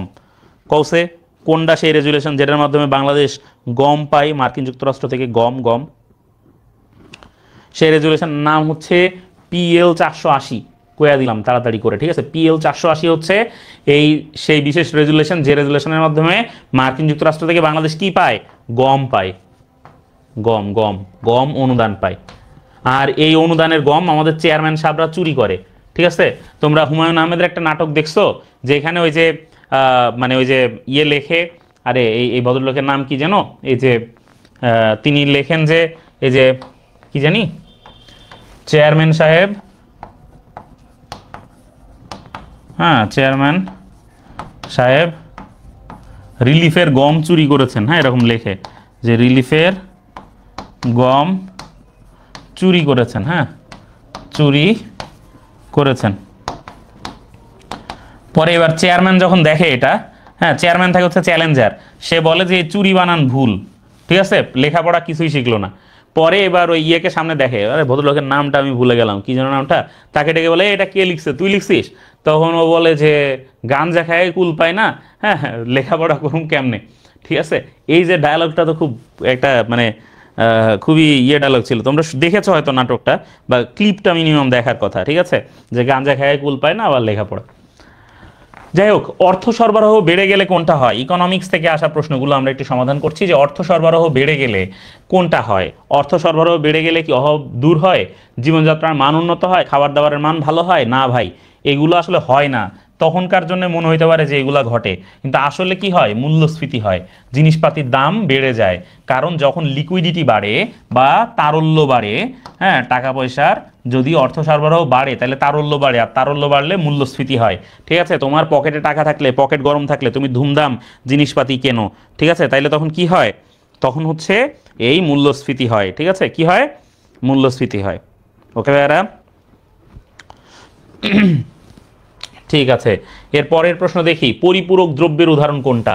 ভাই, পরিপূরক দ্রব্য জিনিসটা কি? পরিপূরক দ্রব্য জিনিসটা কি? দেখো, পরিপূরক দ্রব্য হচ্ছে, পরিপূরক দ্রব্য কি কও তোমাদের? যে আমি ইকোনমিক্স, ও আচ্ছা, তোমাদের ইকোনমিক্স তো মনে হয় আমি পড়াই নাই এবার, আচ্ছা, তো যাই হোক, ব্যাপার না। পরিপূরক দ্রব্য জিনিসটা কি? দেখো, পরিপূরক দ্রব্য জিনিসটা হচ্ছে যেটা একটা কিনলে আর একটা তোমার দরকার হবেই হবে, নাইলে কাম চলবেই না, ঠিক আছে, সেটা হচ্ছে পরিপূরক দ্রব্য। আর সম্পূরক দ্রব্য কি? সম্পূরক দ্রব্য হচ্ছে ধরো একটা আর একটার অভাব পূরণ করতে পারে, ঠিক আছে। যেমন ধরো চা খাইলেও চলে, কফি খাইলেও চলে, এই দুটা হচ্ছে কি? সম্পূরক দ্রব্য, ঠিক আছে। চা নাই, কফি খাই, যেমন ওই যে তাহেরিরে একবার বললো না, তাহেরি যখন বলল যে ছা খাচ্ছি, ছা খাবেন, ঢেলে দেই, যখন এই যে তাহেরি বলল যে ছা খাচ্ছি, হ্যাঁ, ঢেলে দেই, এই যে ঢেলে দেওয়ার কথা বলার পর যখন খুব সমালোচনা হলো যে মানে তাহেরি চা খাবেন খাবেন, কিন্তু তিনি ঢেলে কেন দেবেন, এই নিয়ে যখন সমালোচনা হলো, তখন তাহেরি পরের মানে যে ওয়াজ মাহফিল আছে সেটাতে যায় তাহেরি কি বলল? পরের ওয়াজ মাহফিলে যায় তাহেরি বলল, এখন আমার চা খাওয়া নিয়েও সমালোচনা হয়, কাজেই আমি এখন চা খাচ্ছি না, কফি খাচ্ছি। খাবেন কফি, কফি খাবেন, এটা যে তিনি বললেন, তার মানে কি? চা খাইলেও চলে, কফি খাইলেও চলে। কাজেই তাহিরি ভাই আমাদেরকে জানিয়েছেন চা আর কফি দুটো হচ্ছে একটা আরেকটা কি? সম্পূরক দ্রব্য, ঠিক আছে। এই দুইটা পরিপূরক নয়, বরঞ্চ কি? সম্পূরক দ্রব্য। অপরদিকে ধরো চিনি আর গুড় দুইটাই কি? একই ধরনের, এদের মানে চিনিও মিষ্টি, গুড়ও মিষ্টি। ধরো চিনি নাই, তখন তুমি গুড় দিয়ে চা বানায় খাইতে পারো, ঠিক আছে, বা দুইটারই ধর্ম কি? মিষ্টতা, হ্যাঁ, চিনি, গুড়, স্যাকারিন সবগুলাই কি? মিষ্টি। কাজে এগুলোর ধর্ম হচ্ছে মিষ্টতা। আটা এবং ময়দা, ঠিক আছে, এই দুটো দিয়েই তুমি রুটি বানাইতে পারো, আটা থাকলে আটা দিয়া, ময়দা থাকলে ময়দা দিয়া, ঠিক আছে, রুটি বানাইলেই চলে, তাই না? তাইলে এই, হ্যাঁ, এই দুইটা হচ্ছে কি? পরিবর্তক দ্রব্য, সরি, পরিবর্তক দ্রব্য। আর অকটেন গাড়ি, অকটেন গাড়ি যেটা, এটা হচ্ছে কি? পরিপূরক দ্রব্য। অকটেন গাড়ি হচ্ছে পরিপূরক দ্রব্য, ঠিক আছে। গাড়ি কিনলে তুমি অকটেন ছাড়া বাড়ি আইতে পারবা না, ওইখানে বসে থাকতে হবে, ওকে। এরপরে দেখি নিলাম তত্ত্বের জনককে। নিলাম তত্ত্ব, নিলাম তত্ত্বের জনক হচ্ছেন উইলিয়াম ভিক্রে, তাই না? নিলাম তত্ত্বের জনক, নিলাম তত্ত্বের জনককে এটা জানতে চেয়েছে, বলো ভাইয়ারা, তাড়াতাড়ি বইলা দাও, আমি আবার এটা তাড়াতাড়ি পড়াবো, বলো। নিলাম তত্ত্বের জনক হচ্ছে ভাই উইলিয়াম ভিক্রে, হচ্ছেন এই নিলাম তত্ত্বের জনক। পরের প্রশ্নে চলে যায়, গরিবের অর্থনীতিবিদ কাকে বলা হয়? গরিবের অর্থনীতিবিদ বলা হয় কাকে? আমরা জানি আমাদের ভারতবর্ষের একজন অর্থনীতিবিদ যিনি যিনি ক্ষুধা এবং দারিদ্র্য নিয়ে গবেষণা করেছেন। কি নিয়ে গবেষণা করেছেন? ক্ষুধা ও দারিদ্র্য। ক্ষুধা ও দারিদ্র্য এটা ছিল তার গবেষণার অন্যতম বিষয়। ক্ষুধা ও দারিদ্র্য ছিল তার গবেষণার অন্যতম বিষয়। তাহলে ক্ষুধা ও দারিদ্র্য নিয়ে গবেষণা করেছেন। হ্যাঁ, গরিবের অর্থনীতিবিদ বলা হয়, ক্ষুধা দারিদ্র্য নিয়ে গবেষণা করেছেন। তার লেখা বিখ্যাত বই হচ্ছে in the country of first boys, বা ফার্স্ট বয়দের দেশে। কি নাম? ফার্স্ট বয়দের দেশে। ফার্স্ট বয়দের দেশে, ঠিক আছে। ক্ষুধা ও দারিদ্র্য নিয়ে তিনি গবেষণা করেছেন, ফার্স্ট বয়দের দেশে এই বই লিখেছেন। এছাড়া তিনি একটা বিখ্যাত থিওরি দিয়েছেন, যে থিওরির নাম হচ্ছে মিসিং ওমেন থিওরি। হ্যাঁ, মিসিং ওমেন থিওরি, ঠিক আছে। মিসিং ওমেন নামে তিনি একটা থিওরি দিয়েছেন, ঠিক আছে। সেই ভদ্রলোকের নাম হচ্ছে Amartya Sen. Amartya Sen. Poverty and famine নামে আরেকটা বিখ্যাত বই তিনি লিখেছেন। কি লিখেছেন? পোভার্টি অ্যান্ড ফ্যামিন, ঠিক আছে। পোভার্টি অ্যান্ড ফ্যামিন এটা তার আরেকটা বিখ্যাত বই। তাহলে এই পোভার্টি অ্যান্ড ফ্যামিন, হ্যাঁ, ফার্স্ট বয়দের দেশে, মিসিং ওমেন থিওরি, ক্ষুধা দারিদ্র্য নিয়ে গবেষণা করা, ক্ষুধা এবং দুর্ভিক্ষ নিয়ে গবেষণা করা, এগুলা করেছেন অমর্ত্য সেন। এই কারণে অমর্ত্য সেনকে বলা হয় গরিবের অর্থনীতিবিদ। তাহলে অমর্ত্য সেনকে কি বলা হয়? গরিবের অর্থনীতিবিদ বলা হয়। ঠিক আছে ভাইয়েরা, পরের প্রশ্নে চলে যায়। ইউরোপীয় কেন্দ্রীয় ব্যাংকের সদর দপ্তর কোথায়? ইউরোপের যে কেন্দ্রীয় ব্যাংক, এটা সদর দপ্তর কোথায় জানতে চেয়েছে। হ্যাঁ, ইউরোপের কেন্দ্রীয় ব্যাংকের সদর দপ্তর জানতে চেয়েছে। ইউরোপের কেন্দ্রীয় ব্যাংকের সদর দপ্তর জানতে চেয়েছে। ভাইয়ারা বলো তাড়াতাড়ি করে, একটু উত্তর দাও। ইউরোপের কেন্দ্রীয় ব্যাংকের সদর দপ্তর হচ্ছে ফ্র্যাঙ্কফুর্টে। ইউরোপের কেন্দ্রীয় ব্যাংকের ইসিবি, হ্যাঁ, ইউরোপিয়ান সেন্ট্রাল ব্যাংক, এর সদর দপ্তর হচ্ছে ফ্র্যাঙ্কফুর্টে। পরের প্রশ্নে চলে যায়। আচ্ছা, ফ্র্যাঙ্কফুর্টে আরেকটা ঘটনা ঘটে জানো? বিশ্বের সবচেয়ে বড় বই মেলা হয় ফ্র্যাঙ্কফুর্টে। বিশ্বের সবচেয়ে বড় বই মেলা হয় ফ্র্যাঙ্কফুর্টে। বিশ্বের সবচেয়ে বড় বই মেলা হয়, মনে রেখো। পরের প্রশ্ন, আইএমএফ এর বর্তমান প্রধান অর্থনীতিবিদ কে? আইএমএফ হচ্ছে ইন্টারন্যাশনাল মনিটারি ফান্ড। আইএমএফ হচ্ছে ইন্টারন্যাশনাল মনিটারি ফান্ড। হ্যাঁ, তার মানে পৃথিবীর মুদ্রা ব্যবস্থা নিয়ন্ত্রণ করে হচ্ছে আইএমএফ। ইন্টারন্যাশনাল মনিটারি ফান্ড হচ্ছে আইএমএফ। মানিটারি ফান্ড, আচ্ছা, ইন্টারন্যাশনাল মনিটারি ফান্ড হচ্ছে আইএমএফ, ঠিক আছে। ইন্টারন্যাশনাল মনিটারি ফান্ড, হ্যাঁ, এটা হচ্ছে কি? আইএমএফ। ওকে, আচ্ছা, তাহলে আইএমএফ এর বর্তমান প্রধান অর্থনীতিবিদ হচ্ছেন কে? আইএমএফ এর বর্তমান প্রধান অর্থনীতিবিদ কে? Gita Gopinath, Vincent Chang, Pierre Olivier Gourinchas, Phil Mickey Jones. IMF এর বলো তাড়াতাড়ি বলো ভাইয়ারা। আচ্ছা, পিয়েরে অলিভার গৌরিনচাস, তিনি হচ্ছেন আইএমএফ এর বর্তমান প্রধান অর্থনীতিবিদ। পরের প্রশ্নে চলে যায়। বিশ্ব ব্যাংক গ্রুপের সদস্য নয় কোনটি? বিশ্ব bank, world bank group, WB group, world bank গ্রুপের সদস্য। দেখো, নর্মালি ওয়ার্ল্ড ব্যাংক বলতে আমরা বুঝি আইবিআরডি কে। আমার কথাটা একটু মনোযোগ দিয়ে শুনবা। আইবিআরডি হচ্ছে International Bank for Reconstruction and Development. আমি আবারও বলছি, আইবিআরডি কি? আইবিআরডি হচ্ছে International Bank for Reconstruction and Development. IBRD হচ্ছে International Bank for Reconstruction and Development, ঠিক আছে। তাহলে আইবিআরডি হচ্ছে International Bank for Reconstruction and Development. এটা হচ্ছে IBRD, International Bank for Reconstruction and Development. এটা হচ্ছে আইবিআরডি। এখন আইবিআরডি এইটা বিশ্ব ব্যাংক বলতে আমরা আইবিআরডি কে বুঝি, কিন্তু বিশ্ব ব্যাংক গ্রুপ বলতে আইবিআরডি সহ আরো 4টা, মোট 5টা প্রতিষ্ঠান আছে, ঠিক আছে, যেটা বিশ্ব ব্যাংক গ্রুপের সদস্য, মানে বিশ্বব্যাংক গ্রুপ বলা হয় এই 5টাকে। এখন এই 5টার মধ্যে কোনটা নাই? দেখো, আইবিআরডি, আইসিএসআইডি, মিগা, আইডিএ, আর কি? তাহলে আইবিআরডি, আইসিএসআইডি, মিগা, আইডিএ, ঠিক আছে। আরেকটা কি থাকে কত? IBRD, ICSID, MIGA, IDA,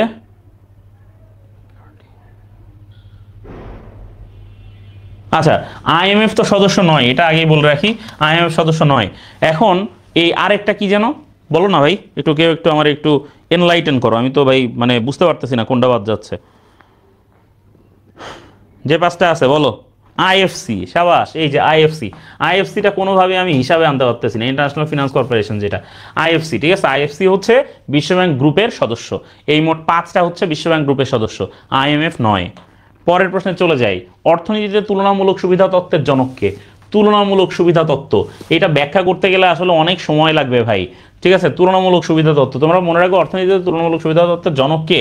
David Ricardo, পল ডেভিডস। ডেভিড রিকার্ডো, পল ডেভিডস। বলো তুলনামূলক সুবিধা তত্ত্বের জনক কে? এস্তার দুফ্লো? না রে ভাই, ডেভিড রিকার্ডো হচ্ছেন তুলনামূলক সুবিধা তত্ত্বের জনক। তুলনামূলক সুবিধা তত্ত্বের জনক, একটা দেশের চাইতে অন্য দেশে বেশি সুবিধা দেয়া, জেনারেলাইজড সিস্টেম অফ প্রেফারেন্স, এই প্রেফারেন্স দেয়া, জিএসপি, তাই না? জিএসপি যে সুবিধা, হ্যাঁ, প্রেফারেন্সের যে বিষয়টা, সেটা হচ্ছে এই ডেভিড রিকার্ডো হচ্ছেন এইটার জনক। ঠিক আছে, পরের প্রশ্নটা আমরা একটু দেখে নিই। পরের প্রশ্নটা একটু দেখি, গ্রিন হাউস ইফেক্টের জন্য কোনটা দায়ী? গ্রিন হাউস ইফেক্ট, এটার সাথে তোমরা সবাই পরিচিত। এটার জন্য কোনটা দায়ী জানতে চাইছে। হ্যাঁ, CFCl3, ক্লোরোফ্লোরোকার্বন, হ্যাঁ, SO2CO2He, হিলিয়াম, কার্বন ডাইঅক্সাইড, জানতে চাইছে কোনটা, সালফার ডাইঅক্সাইড, কোনটা হচ্ছে তোমার ইসের জন্য দায়ী সেটা জানতে চাইছে। হ্যাঁ, যে এই গ্রিন হাউস ইফেক্টের জন্য কোনটা দায়ী।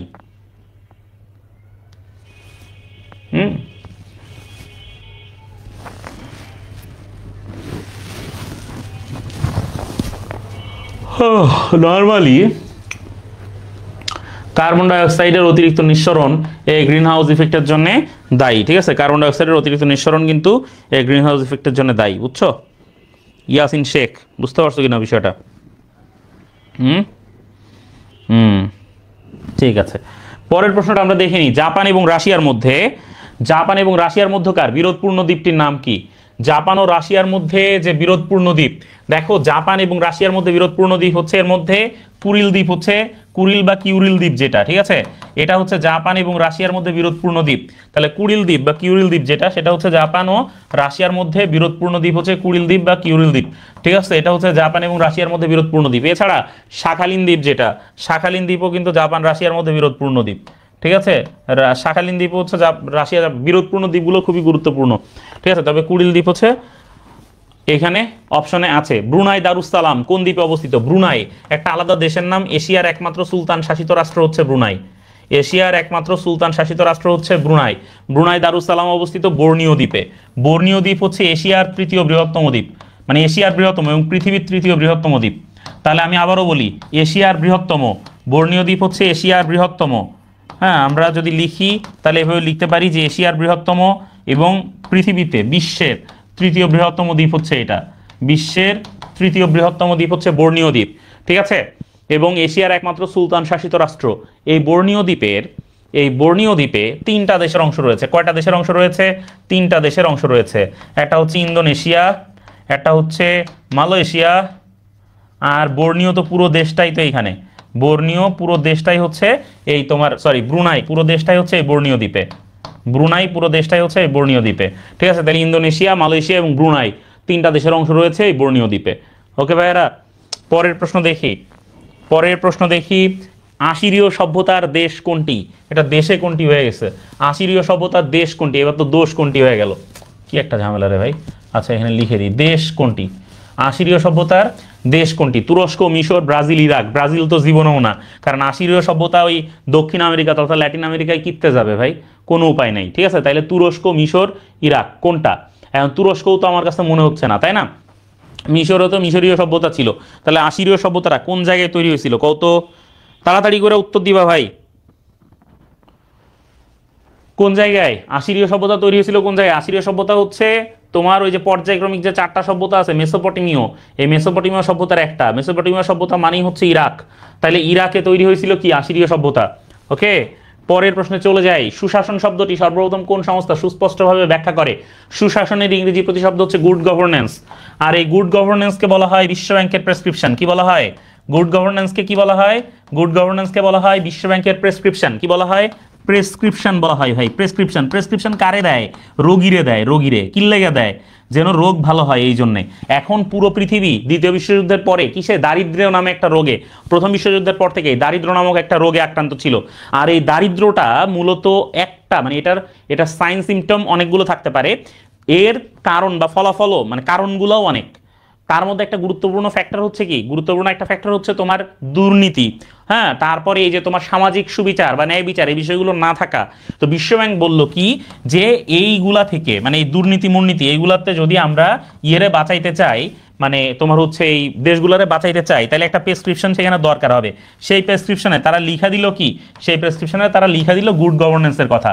বললো যে গুড গভর্নেন্স নামে একটা জিনিস চালু করতে হবে, চালু করলে তাইলে হচ্ছে মানে সমস্ত পৃথিবীতে একটা সুশাসন মানে একটা সুন্দর পরিবেশ তৈরি হবে, এটাই হচ্ছে সুশাসন, ঠিক আছে। তো বিশ্বব্যাংক সর্বপ্রথম এই সুশাসনের ব্যাখ্যা সুস্পষ্টভাবে করে আর কি। এরপরে মার্কিন যুক্তরাষ্ট্রের মোট রাজ্য সংখ্যা কয়টা? মার্কিন যুক্তরাষ্ট্রের মোট রাজ্য সংখ্যা 50টা, সর্বশেষ হইতেছে হাওয়াই। সর্বশেষ কোনটা?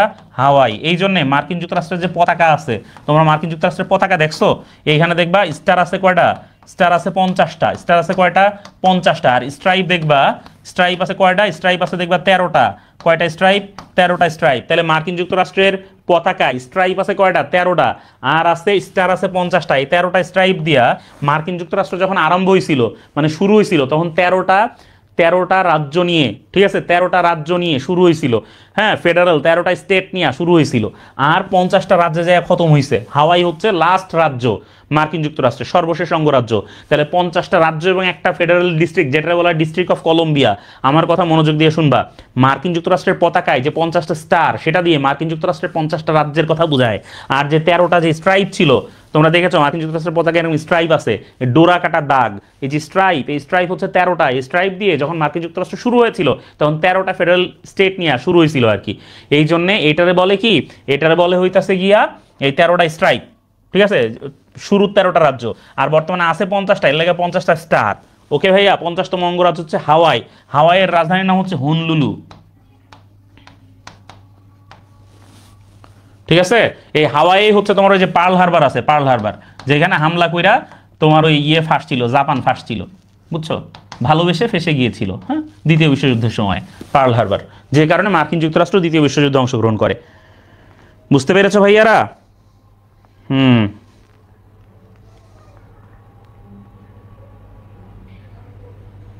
ভাই রে ভাই, কি পড়ানোটা পড়াইলাম। দেখো, ডোনাল্ড ট্রাম্প 2024-এর নির্বাচনে কয়টা ইলেকটোরাল ভোট পাইছিলেন? প্রশ্ন করেছেন। ডোনাল্ড ট্রাম্প 2024-এর নির্বাচনে কয়টা ইলেকটোরাল ভোট পাইছেন? আমরা জানি ডোনাল্ড ট্রাম্প 2024-এর নির্বাচনে ইলেকটোরাল ভোট পাইছেন সর্বসাকুল্যে 312টা। কয়টা? 312টা। 312টা ইলেকটোরাল ভোট পায় ডোনাল্ড ট্রাম্প কি হয়ে গেছেন? ডোনাল্ড ট্রাম্প প্রেসিডেন্ট হয়ে গেছেন। মার্কিন যুক্তরাষ্ট্রের যে প্রেসিডেন্ট নির্বাচন, এই নির্বাচনের সিস্টেমকে বলে উইনার টেক অল। মনে রাখতে হবে, কি বলে? বলে হচ্ছে উইনার টেক অল, ঠিক আছে, যে যেতে সে সবগুলা ইলেকটোরাল ভোট পাওয়া যায়, ঠিক আছে। তুমি যদি ধরো একটা স্টেটে ভোট আছে 20টা, হ্যাঁ, তুমি যদি সেইখানে 10 ভোট পাওয়াও যেত, তুমি এই 20টা ইলেকটোরাল ভোট পুরাটাই তুমি পেয়ে যাবা, ঠিক আছে। এই জন্য এই ভোটিং সিস্টেমকে বলা হয় winner take all voting system, ঠিক আছে। যে জিতবে সে সবই পেয়ে যাবে। আচ্ছা, 2025 সালে সাহিত্যে নোবেল লাভ করেন কে? সাহিত্যে নোবেল লাভ করছেন ভাই সবচেয়ে কঠিন যে নাম সে, মানে অপশনে এর চেয়ে কঠিন আর কোনো নাম থাকবে না, মনে রাখবা। তারপরে যেটা সবচেয়ে কঠিন মনে হবে, পড়তে যায় উচ্চারণ করতে পারবে না, দাঁত খটমট করবে, মনে হবে এই মুহূর্তে দাঁত ভেঙে 4-5টা খুলে গেল, ঠিক আছে। সেটাই তোমরা চোখ বন্ধ করে দাগাই দিবা, ঠিক আছে। না, চোখ খুলেই দাগাবা, নাহলে আবার অন্য অপশন দাগাই ফেলতে পারো। এই যে লাসলো ক্রাসন হোরকাই, ঠিক আছে, এই যে লাসলো ক্রাসন হোরকাই, হ্যাঁ, এই ভদ্রলোক, তিনি হচ্ছেন 2025 সালে সাহিত্যে নোবেল পুরস্কার পেয়েছেন। এরপরে দেখো, ইউরোপীয় ইউনিয়নের পতাকায় 12টি তারকা চিহ্ন কি প্রকাশ করে? 12টা তারকা চিহ্ন, ইউরোপীয় ইউনিয়নের পতাকায় 12টা তারকা চিহ্ন কি প্রকাশ করে? কি প্রকাশ করে? ইউরোপীয় ইউনিয়নের পতাকায় 12টা তারকা চিহ্ন কি প্রকাশ করে? 12টা তারকা চিহ্ন প্রকাশ করে যে দেশগুলো ম্যাস্ট্রিক্ট চুক্তি স্বাক্ষর করেছিল, যে দেশগুলো ম্যাস্ট্রিক্ট চুক্তি স্বাক্ষর করেছিল, সেই দেশগুলো ম্যাস্ট্রিক্ট চুক্তি স্বাক্ষরের মাধ্যমে কি হয়েছিল? এক এবং অভিন্ন মুদ্রা ইউরো চালু হয়েছিল। ইউরো চালু করা চুক্তি কোনটা? ম্যাস্ট্রিক্ট হচ্ছে ইউরো চালু করা চুক্তি। আর সেনজেন চুক্তির মাধ্যমে কি হয়েছিল? সেনজেন চুক্তির মাধ্যমে হচ্ছে পাসপোর্টবিহীন চলাচল। পাসপোর্টবিহীন চলাচল হচ্ছে সেনজেন চুক্তির দেশ। পাসপোর্টবিহীন, হ্যাঁ, পাসপোর্টবিহীন চলাচল বা ভিসামুক্ত চলাচল, ভিসামুক্ত চলাচল বা পাসপোর্টবিহীন চলাচল সেনজেন চুক্তির মাধ্যমে। আর ম্যাস্ট্রিক্ট চুক্তির মাধ্যমে, যেটা নেদারল্যান্ডে হয়েছিল যে চুক্তিটা, সেটার মাধ্যমে কি তোমার হচ্ছে এক এবং অভিন্ন মুদ্রা ইউরো চালু করার ব্যাপারে সবাই একমত হয়েছিল। মনে আছে তো ভাইয়ারা তোমাদের সেটা? ভাবভঙ্গি দেখে তো মনে হচ্ছে না যে কিছু মনে আছে, মনে তো হচ্ছে সব ভুলে খেয়ে গিলে শেষ করে রয়েছে। মুক্তার দেশ বলা হয় কোনটাকে? মুক্তার দেশ। ভেনিজুয়েলা, নিকারাগুয়া, কলম্বিয়া, কিউবা, মুক্তার দেশ কোনটাকে বলা হয়? মুক্তার দেশ বলা হয় ভাইয়া কিউবাকে। তোমরা যদি কিউবা দেখো, কিউবার চারিদিকে উপসাগর বেষ্টিত। কি বেষ্টিত? একটা সাগর বেষ্টিত। কিউবা হচ্ছে সাগর এবং উপসাগর বেষ্টিত দেশ। তোমার হইতেছে যে কিউবার পাশে হচ্ছে তোমার ক্যারিবিয়ান সাগর। কি সাগর? ক্যারিবিয়ান সাগর। কিউবাতে এই জন্য প্রচুর পরিমাণে মুক্তা পাওয়া যায়, মুক্তা। ঠিক আছে, এই জন্য কিউবাকে বলা হয় মুক্তার দেশ। ঠিক আছে, কিউবা হচ্ছে আমাদের এই যে বিখ্যাত বিপ্লবী ফিদেল কাস্ত্রো, তাই না? ফিদেল কাস্ত্রো হচ্ছেন কিউবার বিখ্যাত বিপ্লবী, এবং কিউবার বিপ্লবের সাথে আমরা জানি আরেকটা নাম জড়িয়ে আছে। সেই নামটা কি? সেই নামটা হচ্ছেন আর্নেস্তো চে গেভারা। তোমরা শুনেছো চে গেভারার নাম? শুনেছো আর্নেস্তো চে গেভারা, যে বলেছিলেন হ্যাঁ এই তোমার হচ্ছে পাত্রিয়া ও মুয়ের্তে। ঠিক আছে, পাত্রিয়া ও মুয়ের্তে মানে কি? জন্মভূমি অথবা মৃত্যু। ঠিক আছে, মাদারল্যান্ড অর ডেথ, এটা কে বলেছিলেন? চে গেভারা বলেছিলেন। জন্মভূমি অথবা মৃত্যু কে বলেছিলেন ভাই? চে গেভারা বলেছিলেন, চে গেভারা। ঠিক আছে, ওকে ভাইয়েরা, তাহলে চে গেভারা বলেছিলেন পাত্রিয়া ও মুয়ের্তে। ঠিক আছে, মানে জন্মভূমি অথবা মৃত্যু, মাদারল্যান্ড অর ডেথ। ঠিক আছে, মাতৃভূমি অথবা মৃত্যু। ওকে, জুলাই ক্রাইসিস কোন মহাদেশের সাথে সম্পর্কিত ভাইয়া? জুলাই ক্রাইসিস একটা বিখ্যাত জিনিস, একটা বিখ্যাত সংকট, জুলাই সংকট। হ্যাঁ, জুলাই সংকটটা মূলত জড়িত হচ্ছে প্রথম বিশ্বযুদ্ধের সাথে। জুলাই সংকটটা মূলত প্রথম বিশ্বযুদ্ধের সাথে জড়িত। আর প্রথম বিশ্বযুদ্ধ যেহেতু পুরো ইউরোপ জুড়ে হয়েছিল, এই জন্য এটা ইউরোপ মহাদেশের সাথে সম্পর্কিত। জুলাই সংকট কেন হয়েছিল? যখন সার্বিয়াতে ওই যে সারবাদতাই তোমার হচ্ছে ওই যে ফ্রান্স ফার্ডিন্যান্ডকে গুলি করে মেরে ফেলে, তখন ফ্রান্স ফার্ডিন্যান্ডকে বাঁচাইতে যায় তার বউ সোফিয়া, সেও গুলিবিদ্ধ এবং মারা যায়। তাহলে ফ্রান্স ফার্ডিন্যান্ড যখন আততায়ীর হাতে নিহত হন, তারপরে পুরো সময় জুড়ে সার্বিয়া তথা মানে ওই সময় সার্বিয়া, মন্টিনিগ্রো, বসনিয়া, এদের সাথে তৎকালীন এই যে তোমার অস্ট্রো হাঙ্গেরিয়ান সাম্রাজ্যের যে একটা মন কষাকষি চলে, যে কোনো সময় যুদ্ধ বেঁধে যাবে কিন্তু বাঁধতেছে না, হ্যাঁ মারামারি হবে কিন্তু হচ্ছে না, হুমকি ধামকি চলছে, এরকম যে একটা সিচুয়েশন দীর্ঘ সময় জুড়ে চলে, এই দীর্ঘ সময় জুড়ে চলা ওই রকম সিচুয়েশন, সেটাই হচ্ছে কি জুলাই ক্রাইসিস বা জুলাই সংকট। পুরো জুলাই মাস জুড়ে এই সংকট চলে, পুরো ইউরোপ জুড়ে, এবং জুলাইয়ের 28 তারিখ থেকে ওই প্রথম বিশ্বযুদ্ধ শুরু হয়ে যায়। ঠিক আছে, কারণ জার্মানি সেখানে অংশগ্রহণ শুরু করে দেয়। ঠিক আছে, এইভাবে প্রথম বিশ্বযুদ্ধ শুরু হয়ে যায়। তাহলে ইউরোপ মহাদেশের সাথে সম্পর্কিত জুলাই ক্রাইসিস 28 জুন থেকে 28 জুলাই পর্যন্ত এই ক্রাইসিস পুরো ইউরোপ জুড়ে চলেছিল। পরের প্রশ্নে চলে যায়, তৃত্ববাদের ধারণা রয়েছে কোথায়? তৃত্ববাদ বা ট্রিনিটি এই ধারণা রয়েছে হচ্ছে খ্রিস্ট ধর্মে। ঈশ্বর, ঠিক আছে, মেরি, আরেকটা হচ্ছে যে তোমার এই যে তোমার ঈশ্বরের পুত্র যে ধারণা, ঠিক আছে, হ্যাঁ, মানে এই তোমার পবিত্র আত্মা, ঠিক আছে, এই তিনটা, এটা হচ্ছে তোমার এই খ্রিস্টান ধর্মে এইটার ধারণা রয়েছে। তৃত্ববাদ বা ট্রিনিটির ধারণা রয়েছে খ্রিস্টান ধর্মে। গ্রেট ডিপ্রেশন কোন ঘটনার ফলাফল? ভাইয়ারা একটু আগেই বলেছি, গ্রেট ডিপ্রেশন পড়িয়েছি খুব ভালো করে তোমাদের। তাইলে গাধার দল এইবার বলো যে গ্রেট ডিপ্রেশন কোন ঘটনার ফলাফল। এখন যদি কও ভাইয়া এটা পারি না, তাইলে তোমাদের কপালে যে কি পরিমাণ কষ্ট অপেক্ষা করছে সেটা বলার মতো না, বুঝছো? গ্রেট ডিপ্রেশন কোন ঘটনার ফলাফল? এখানে আছে প্রথম বিশ্বযুদ্ধ, দ্বিতীয় বিশ্বযুদ্ধ, হিটলারের পতন, ব্রিটেনের মহামন্দা। গ্রেট ডিপ্রেশন কোন ঘটনার ফলাফল? গ্রেট ডিপ্রেশন হচ্ছে যে সময়ের ঘটনা, তার আগে প্রথম বিশ্বযুদ্ধ শেষ হয়েছে, কাজে গ্রেট ডিপ্রেশন হতে গেলে অবশ্যই প্রথম বিশ্বযুদ্ধের ফলাফলই হতে হবে। তাহলে গ্রেট ডিপ্রেশন কোন ঘটনার ফলাফল? প্রথম বিশ্বযুদ্ধের ফলাফল হচ্ছে গ্রেট ডিপ্রেশন। ঠিক আছে, প্রথম বিশ্বযুদ্ধের ফলাফল হচ্ছে গ্রেট ডিপ্রেশন। এই দ্বিতীয় বিশ্বযুদ্ধ কেমনে হবে? সান চৌধুরী।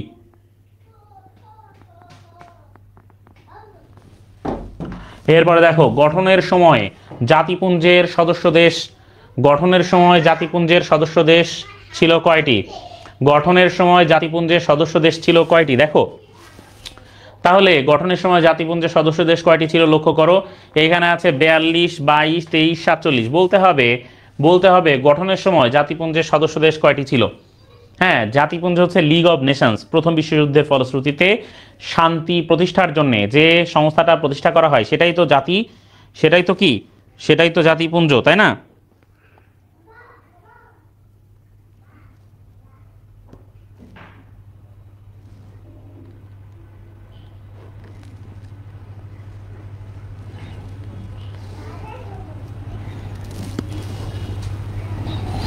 আচ্ছা,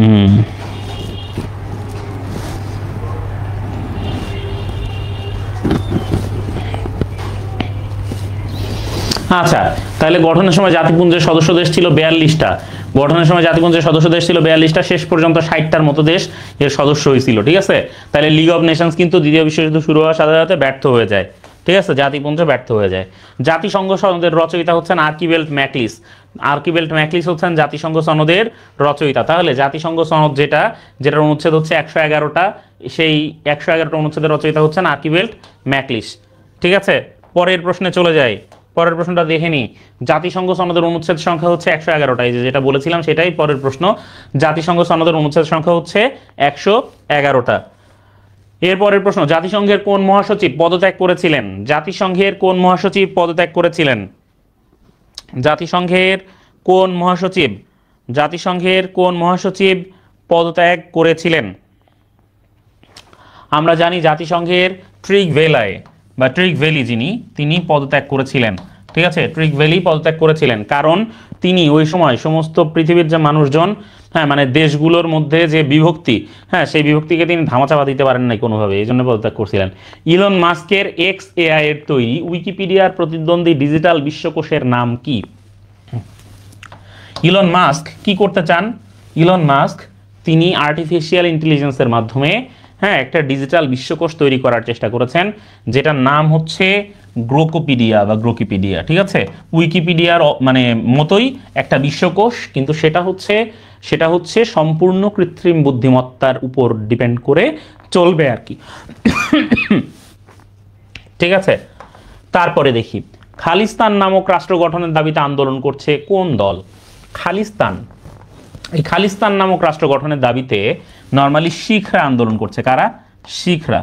গুরুপবন্ত সিং পান্নুন, ঠিক আছে, নাম হচ্ছে কি? গুরুপবন্ত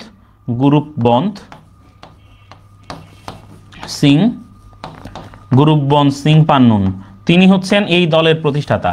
ঠিক আছে, তারা পাঞ্জাবের যে শিখরা আছে, যারা ওই যে মাথায় পাগড়ি টাগড়ি বাঁধে, সর্দারজি যারা হয় আর কি, ঠিক আছে, তারা এই হচ্ছে তোমার এই আলাদা একটা রাষ্ট্র চায়, পাঞ্জাব বেসড একটা রাষ্ট্র, এবং তারা একটা রাজনৈতিক দল তারা প্রতিষ্ঠা করেছে, যে রাজনৈতিক দলের নাম হচ্ছে ওয়ারিশ পাঞ্জাবদি, তার মানে পাঞ্জাবের ওয়ারিশ। ঠিক আছে, পাঞ্জাবের ওয়ারিশ। ঠিক আছে, ওয়ারিশ পাঞ্জাবদি তার মানে হচ্ছে পাঞ্জাবের ওয়ারিশ। ওকে, পরের প্রশ্ন, আইএফসির সদর দপ্তর, ইন্টারন্যাশনাল ফিনান্স কর্পোরেশনের সদর দপ্তর কোথায়? এটা জানতে চেয়েছে। Washington DC, Geneva, Paris, new York. কোথায় আইএফসির সদর দপ্তর? কোথায় আইএফসির সদর দপ্তর কোথায় সেটা জানতে চেয়েছে। আমরা জানি যতগুলা সংস্থা মূলত টাকা পয়সা নিয়ে কাজ করে, যত সংস্থা বেশিরভাগই সদর দপ্তর কোথায়? ওয়াশিংটন ডিসিতে হচ্ছে বেশিরভাগই সদর দপ্তর। তাইলে টাকা পয়সা নিয়ে যারা কাজ করে তাদের বেশিরভাগই সদর দপ্তর কোথায়? ওয়াশিংটন ডিসিতে। সুতরাং আইএফসি, ইন্টারন্যাশনাল ফিনান্স কর্পোরেশন, টাকা পয়সা নিয়ে কাজ করা সংস্থা, ওয়াশিংটন ডিসিতে হচ্ছে এটার সদর দপ্তর। ইসরায়েলের সাথে কোন দেশের সীমান্ত নেই? ইসরায়েলের সাথে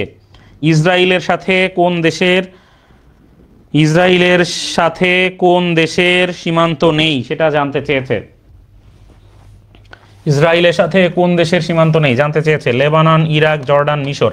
আমরা তো জানি মিশরের সাথে সীমান্ত রয়েছে, কারণ 6 ডেজ ওয়ারের সময় মিশর ভয়াবহ আক্রান্ত হয়েছে। জর্ডানের সীমান্ত রয়েছে, ইরাকের সীমান্ত নেই, লেবাননের সীমান্ত রয়েছে। তাইলে কোন দেশের সীমান্ত নেই বলো?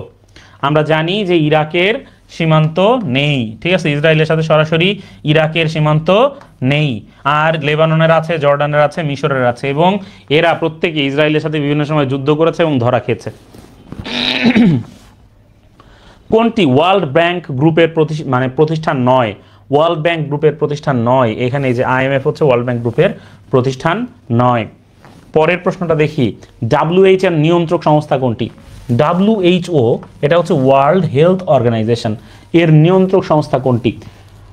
ওয়ার্ল্ড হেলথ অর্গানাইজেশন নিয়ন্ত্রক সংস্থা। ট্রাস্টিশিপ কাউন্সিল তো কখনোই হবে না, কারণ এদের কাজ কি? ওসি পরিষদের কাজ কি? ওসি পরিষদের কাজ বর্তমানে স্থগিত। এর কাজ ছিল হচ্ছে দেশগুলোকে স্বাধীনতা অর্জনে হেল্প করা।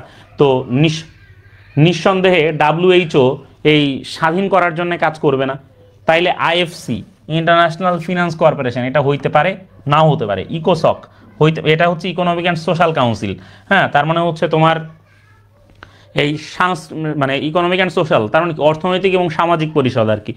অপরদিকে ইউএনজিএ, এটা হচ্ছে ইউনাইটেড নেশন জেনারেল অ্যাসেম্বলি, সাধারণ পরিষদ। ডাব্লিউএইচও নিয়ন্ত্রক সংস্থা, তো সাধারণ পরিষদ হওয়ার কথা না। এখন তোমরা বলো যে নিয়ন্ত্রক সংস্থা কোনটি? এর নিয়ন্ত্রক সংস্থা, ডাব্লিউএইচওর নিয়ন্ত্রক সংস্থা কোনটি বলো? জাতিসংঘ, সাধারণ পরিষদ, ইউএনজিএ, তারপরে আছে কি ইকোসক, বলো। ডাব্লিউএইচওর নিয়ন্ত্রক সংস্থা হচ্ছে economic and social council. Economic and social council হচ্ছে ডাব্লিউএইচওর নিয়ন্ত্রক সংস্থা। ইকোনমিক অ্যান্ড সোশ্যাল কাউন্সিল হচ্ছে ডাব্লিউএইচওর নিয়ন্ত্রক সংস্থা, ঠিক আছে। ওয়ার্ল্ড হেলথ অর্গানাইজেশন নিয়ন্ত্রক সংস্থা হচ্ছে ইকোসক। জাতিসংঘের সামাজিক মানে তোমার হচ্ছে অর্থনৈতিক এবং সামাজিক পরিষদ, এটাই মূলত ডাব্লিউএইচওর নিয়ন্ত্রক সংস্থা। টি ডোম নামের বহুস্তরীয় আকাশ প্রতিরক্ষা ব্যবস্থা কাদের? টি ডোম আমরা জানি, আয়রন ডোম হচ্ছে ইসরায়েলের। হ্যাঁ, আয়রন ডোম কাদের? আয়রন ডোম। হ্যাঁ, তারপরে হচ্ছে ডেভিড স্লিং। হ্যাঁ, ডেভিড স্লিং। এগুলো কাদের? আয়রন ডোম, ডেভিড স্লিং, এগুলো হচ্ছে কাদের? এগুলো হচ্ছে ইসরায়েল। হ্যাঁ, তারপরে থার্ড, THAAD, থার্ড ব্যবহার করে হচ্ছে কারা? ইউএসএ। হ্যাঁ, তারপরে হচ্ছে তোমার ব্যবহার করে কে? দক্ষিণ কোরিয়া, এরা ব্যবহার করে থার্ড, ঠিক আছে। তাইলে টি ডোম, যেটা টি ডোম, এটা কারা নতুন করে ব্যবহার করছে? আয়রন ডোমের অনুকরণে টি ডোম কারা ব্যবহার করছে? বলতে হবে টি ডোম এটা কারা ব্যবহার করছে?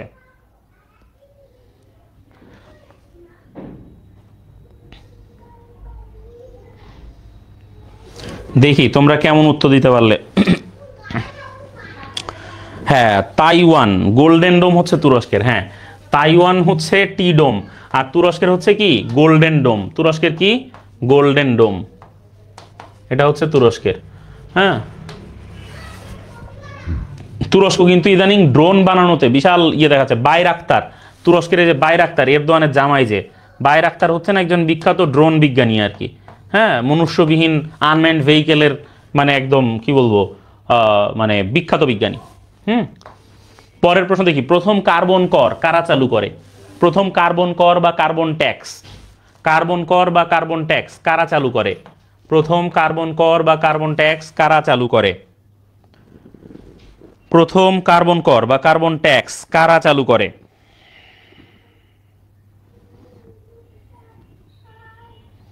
কার্বন কর বা কার্বন ট্যাক্স একটা গুরুত্বপূর্ণ ব্যাপার।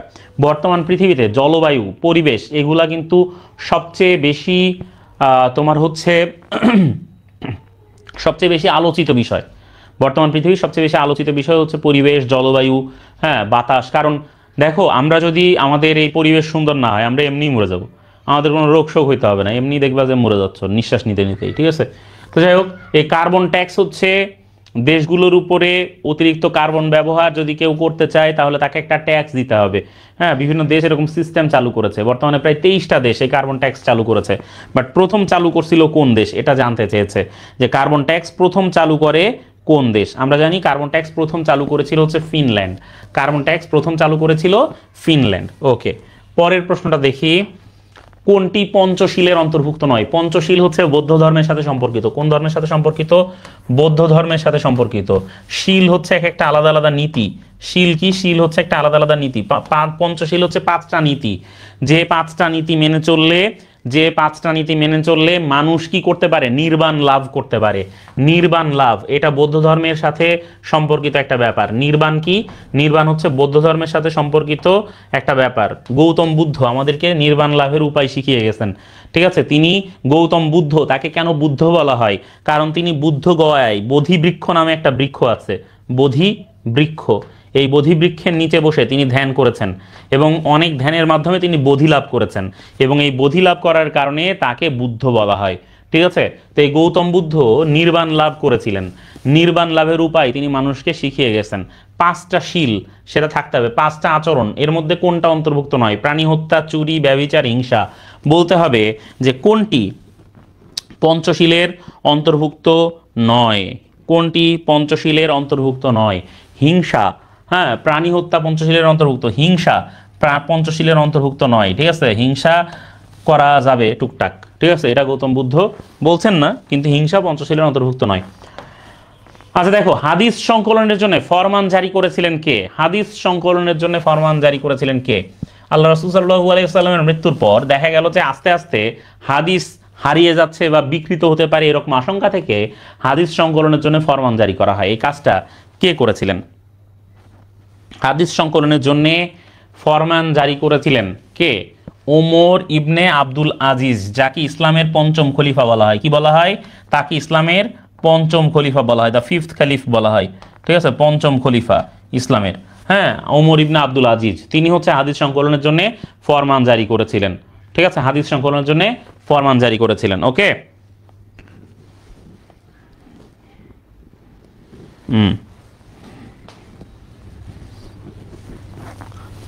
ওকে, পরের প্রশ্নটা আমরা দেখি। জিনজিয়াং প্রদেশের রাজধানীর নাম কি? জিনজিয়াং প্রদেশের রাজধানীর নাম কি? জিনজিয়াং হচ্ছে চীনের একটা প্রদেশ। চীন যে এই জিনজিয়াং প্রদেশ, সেখানে মুসলমান সংখ্যাগরিষ্ঠ। মুসলমানরা কি সেখানে মুসলমান অধ্যুষিত একটা প্রদেশ হচ্ছে জিনজিয়াং, ঠিক আছে। জিনজিয়াং প্রদেশের রাজধানীর নাম কি সেটা জানতে চেয়েছে। জিনজিয়াং প্রদেশের রাজধানীর নাম এখানে জানতে চেয়েছে। বলো ভাই, জিনজিয়াং প্রদেশের রাজধানীর নাম কি?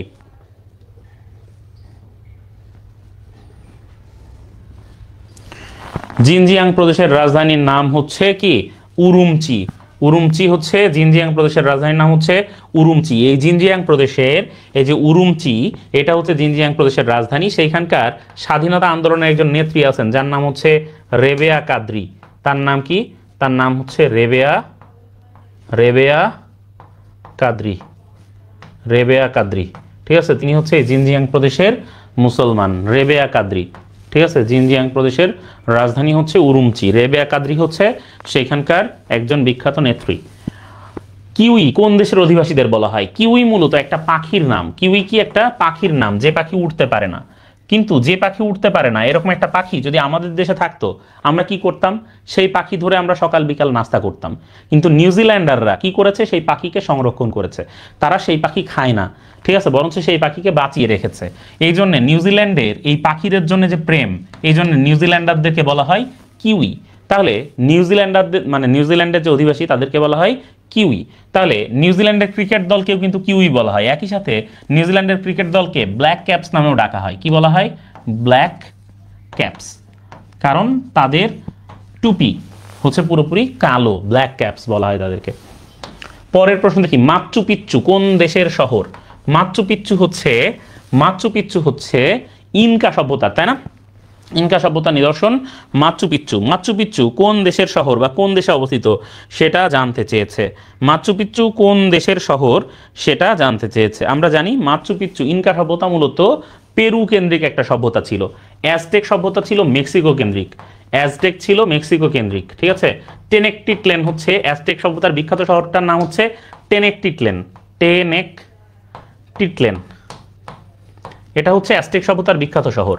টেনেকটিটলেন হচ্ছে অ্যাজটেক সভ্যতার বিখ্যাত শহর। হ্যাঁ, টেনেকটিটলেন হচ্ছে অ্যাজটেক সভ্যতার বিখ্যাত শহর। হ্যাঁ, মাচু পিচ্চু হচ্ছে মানে পেরু ইনকা। পেরুর বিখ্যাত সভ্যতা কি? ইনকা সভ্যতা। এই ইনকাদের শ্রেষ্ঠতম নিদর্শন হচ্ছে মাচু পিচ্চু। হ্যাঁ, ইনকাদের গড়ে তোলা একটা শহর হচ্ছে মাচু পিচ্চু। মেক্সিকোর অ্যাজটেক সভ্যতা টেনেকটিটলেন হচ্ছে এটার একটা শহর, টেনেকটিটলেন শহর, ঠিক আছে। অ্যাজটেকদের একটা বিখ্যাত শহর হচ্ছে টেনেকটিটলেন শহর। ওকে, পরের প্রশ্ন দেখি, জাহাজ নির্মাণ কোন সভ্যতার অবদান? যতগুলো সভ্যতা পৃথিবীতে ছিল তার মধ্যে নাবিক হিসেবে সবচেয়ে বেশি পারদর্শী নাবিকরা ছিল ফিনিশীয়রা। কারা ছিল সবচেয়ে বেশি ভালো নাবিক? ফিনিশীয়রা ছিল। কারণ ফিনিশীয়দের পেছনে একটা বিখ্যাত মানে অনেক বড় তোমার হচ্ছে এই যে তোমার লেবানন পর্বত, তাদের পেছনে হচ্ছে লেবানন পর্বত আর সামনে হচ্ছে বিস্তৃত ভূমধ্যসাগর। কাজেই হয় তাদেরকে পর্বত পাড়ি দিতে হবে, না হলে সাগর পাড়ি দিতে হবে। এখন নর্মালি সাগর পাড়ি দেওয়াই তাদের কাছে সুবিধাজনক মনে হয়েছিল, তাই তারা বড় বড় কাঠের জাহাজ এবং পালতোলা জাহাজ তৈরি করেছিল। এবং তারা ছিল দক্ষ নাবিক, মানে তারা ছিল খুবই দক্ষ নাবিক। এবং তাদের এই দক্ষতার কারণে এই যে তারা যে দক্ষ নাবিক ছিল, এই জাহাজ নির্মাণে তারা বিশাল পারদর্শিতা দেখিয়েছিল। এবং তারা ধ্রুব তারার মাধ্যমে দিক নির্ণয় শিখেছিল। ধ্রুব তারার মাধ্যমে তারা দিক নির্ণয় শিখেছিল, ঠিক আছে। ধ্রুব তারার মাধ্যমে তারা কি করতো? দিক নির্ণয় করতো। তাহলে এই যে ধ্রুব তারার মাধ্যমে দিক নির্ণয় করা, এইগুলো জাহাজ নির্মাণ করা, এগুলো হচ্ছে কারা? ফিনিশীয়দের বিখ্যাত অবদান। ফিনিশীয়দের অবদান হচ্ছে ধ্রুবতারার মাধ্যমে দিক নির্ণয় করা ইত্যাদি ইত্যাদি, জাহাজ নির্মাণ করা। হ্যাঁ, এবং এই কারণে ধ্রুবতারাকে কিন্তু ইংরেজিতে ফিনিশিয়ান স্টারও বলা হয়। ধ্রুবতারাকে ইংরেজিতে ফিনিশিয়ান স্টারও বলা হয়। ঠিক আছে, পরের প্রশ্ন আমরা দেখি। প্রথমবারের মতো বেসরকারি কোনো প্রতিষ্ঠানের তৈরি মার্কিন নভোযান হিসেবে এটি চাঁদে অবতরণ করেছে কোনটা? কোন প্রতিষ্ঠানের তৈরি মার্কিন নভোযান হিসেবে চাঁদে অবতরণ করেছে কোনটা? চন্দ্রযান, ইনজেনিটি, অডিসিয়াস, রকেটশিপ 4। বলতে হবে কোনটা চাঁদে অবতরণ করেছে, যেটা বেসরকারি মানে উদ্যোগে তৈরি আর কি, বেসরকারি কোনো প্রতিষ্ঠানের তৈরি। দ্রুত বলতে হবে।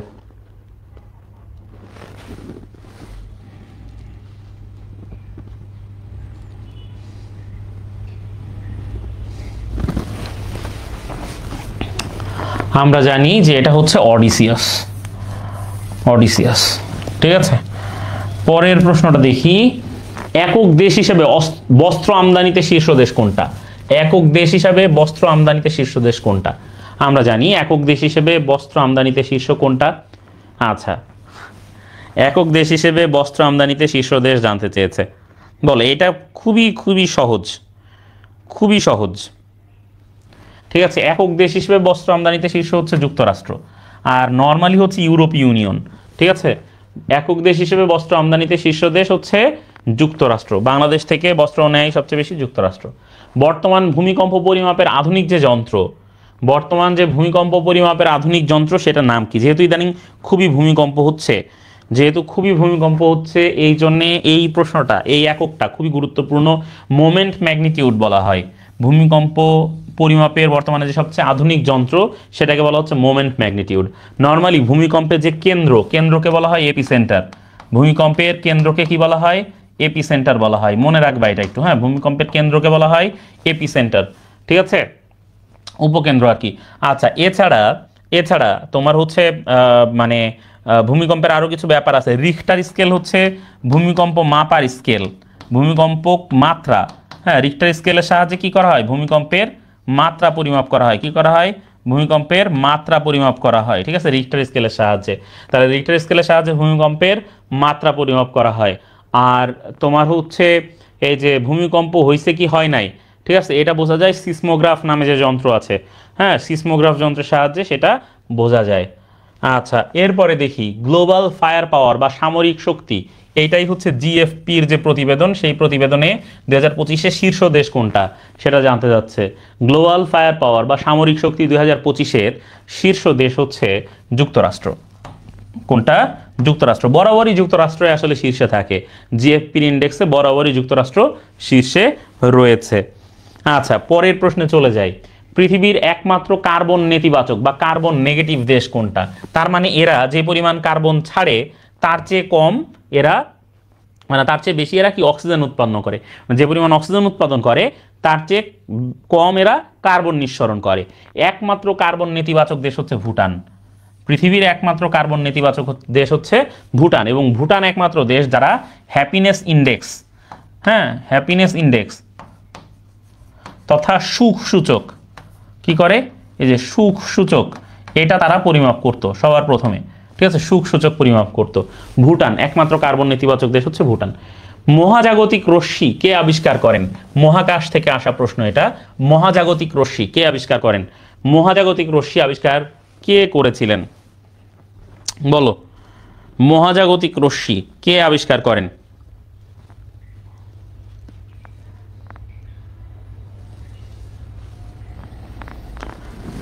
মহাজাগতিক রশ্মি কে আবিষ্কার করেন? Victor has.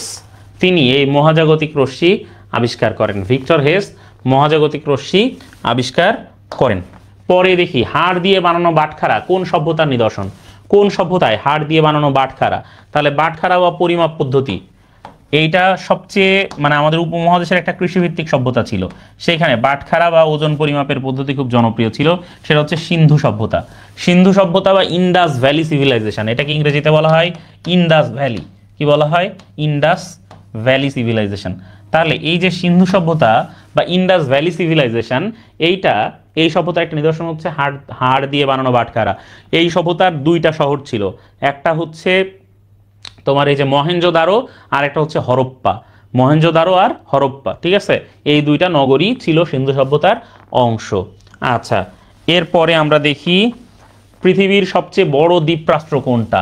পৃথিবীর সবচেয়ে বড় দ্বীপরাষ্ট্র হচ্ছে ইন্দোনেশিয়া। ইন্দোনেশিয়া হচ্ছে পৃথিবীর সবচেয়ে বড় দ্বীপরাষ্ট্র। অনেকেই বলেন যে ভাই তাহলে কানাডা না কেন? কারণ কানাডা কোনো দ্বীপরাষ্ট্র নয়, কানাডাতে সবচেয়ে বেশি দ্বীপ রয়েছে। পৃথিবীর সবচেয়ে বেশি দ্বীপ রয়েছে কানাডায়, সবচেয়ে বেশি দ্বীপ রয়েছে কানাডায়, কিন্তু কানাডা দ্বীপরাষ্ট্র নয়, কানাডার স্থলের সাথে সংযোগ আছে। কিন্তু ইন্দোনেশিয়া পৃথিবীর সবচেয়ে বড় দ্বীপরাষ্ট্র। অনেকেই বলতে পারে যে ভাইয়া অস্ট্রেলিয়া তো পৃথিবীর সবচেয়ে বড় দ্বীপরাষ্ট্র, কিন্তু অস্ট্রেলিয়া হচ্ছে পৃথিবীর কি দ্বীপ মহাদেশ। অস্ট্রেলিয়া কি? অস্ট্রেলিয়া হচ্ছে দ্বীপ মহাদেশ। হ্যাঁ, অস্ট্রেলিয়া দ্বীপ মহাদেশ, ঠিক আছে, দ্বীপরাষ্ট্র নয়। ওকে, অস্ট্রেলিয়া আর নিউজিল্যান্ডকে একত্রে কি বলা হয়? অস্ট্রেলিয়া নিউজিল্যান্ডকে একত্রে বলা হয় ডাউন আন্ডার। আমরা এটা মনে রাখবো, কি বলা হয়? ডাউন আন্ডার বলা হয়। অস্ট্রেলিয়া নিউজিল্যান্ডকে একত্রে বলা হয় ডাউন আন্ডার। ওকে, পরের প্রশ্ন, পৃথিবীর সর্বত্র কবে দিন রাত্রি সমান থাকে? খুবই গুরুত্বপূর্ণ একটা প্রশ্ন। পৃথিবীর সর্বত্র দিন রাত্রি সমান থাকে কবে? সব জায়গায় দিন রাত্রি। আমরা জানি উত্তর গোলার্ধে যেদিন বড় দিন থাকে, দক্ষিণ গোলার্ধে সেদিন ছোট দিন থাকে। উত্তর গোলার্ধে যেদিন ছোট দিন থাকে, দক্ষিণ গোলার্ধে সেদিন বড় দিন থাকে। কিন্তু পৃথিবীর সর্বত্র কবে দিন রাত্রি সমান থাকে? খুবই গুরুত্বপূর্ণ একটা ব্যাপার। পৃথিবীর সর্বত্র কবে দিন রাত্রি সমান থাকে? আমরা জানি পৃথিবীর সর্বত্র দিন রাত্রি সমান থাকে 23 সেপ্টেম্বর। সেপ্টেম্বর মাসের 23 তারিখ পৃথিবীর সব জায়গায়, উত্তর গোলার্ধ দক্ষিণ গোলার্ধ সব জায়গায় একই রকম কি থাকে, মানে দিন এবং রাত্রির দৈর্ঘ্য, ঠিক আছে, সব জায়গায় একই রকম থাকে। 23 সেপ্টেম্বর দিন এবং রাত্রির দৈর্ঘ্য একই রকম থাকে। পরের প্রশ্ন, পঞ্চবার্ষিকী পরিকল্পনার প্রবক্তা কে? সমস্ত বিশ্বে পঞ্চবার্ষিকী পরিকল্পনা প্রবর্তন করেন জোসেফ স্ট্যালিন। তাকে রাশিয়ার লৌহ মানব বলা হয়। তাকে রাশিয়ার লৌহ মানব বলা হয়, জোসেফ স্ট্যালিন, যিনি শ্রেণী শত্রু খতম করেছিলেন, তাই না? জোসেফ স্ট্যালিন, ঠিক আছে, রাশিয়ার লৌহ মানব বলা হয় তাকে, জোসেফ স্ট্যালিনকে। পরের প্রশ্ন দেখি, ইস্ট এশিয়ান ক্রাইসিস কত সালের ঘটনা? ইস্ট এশিয়ান ক্রাইসিস হচ্ছে নর্মালি কত সালের ঘটনা? আমাদের এশিয়ার পশ্চিম এশিয়ার যে দেশগুলো আছে সেইগুলোতে, হ্যাঁ, ইস্ট এশিয়ান ক্রাইসিস হয়। এটা কত সালের ঘটনা সেটা জানতে চেয়েছে।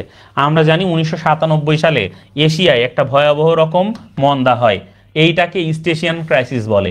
এই ইস্ট এশিয়ান ক্রাইসিস যারা মোকাবেলা করতে পারে তাদেরকে ড্রাগন অর্থনীতির দেশ বলা হয়। কি বলা হয়? ড্রাগন অর্থনীতির দেশ, ঠিক আছে। এই এশিয়ান ক্রাইসিস যারা মোকাবেলা করে তাদের অর্থনীতিকে বলা হয় ড্রাগন অর্থনীতি বা শক্তিশালী অর্থনীতির দেশ, যারা 1997 পর থেকে ধুমসে রাইজ করছে একের পর এক। তাদের কি? সিঙ্গাপুর, তাইওয়ান, দক্ষিণ কোরিয়া, হংকং, যারা একটানা তোমার হচ্ছে যাদের অর্থনীতির গ্রাফ খালি উপরের দিকে উঠছে, হ্যাঁ, তারাই হচ্ছে ইস্ট এশিয়ান ক্রাইসিস, মানে মূলত তারা হচ্ছে উত্তরণ করছে দ্রুত। গ্যাস উৎপাদন রপ্তানি রিজার্ভে শীর্ষ দেশ কোনটা? উৎপাদন রপ্তানি রিজার্ভে শীর্ষ দেশ কোনটা? সৌদি আরব, রাশিয়া, ভেনেজুয়েলা, কাতার। কোন দেশ গ্যাস উৎপাদন রপ্তানি এবং রিজার্ভ তিনটাতে শীর্ষে? গ্যাস উৎপাদন রপ্তানি রিজার্ভ, উৎপাদন রপ্তানি রিজার্ভ তিনটাতেই শীর্ষে কোন দেশ রয়েছে? আমরা জানি গ্যাস উৎপাদন রপ্তানি রিজার্ভে শীর্ষ দেশ হচ্ছে রাশিয়া।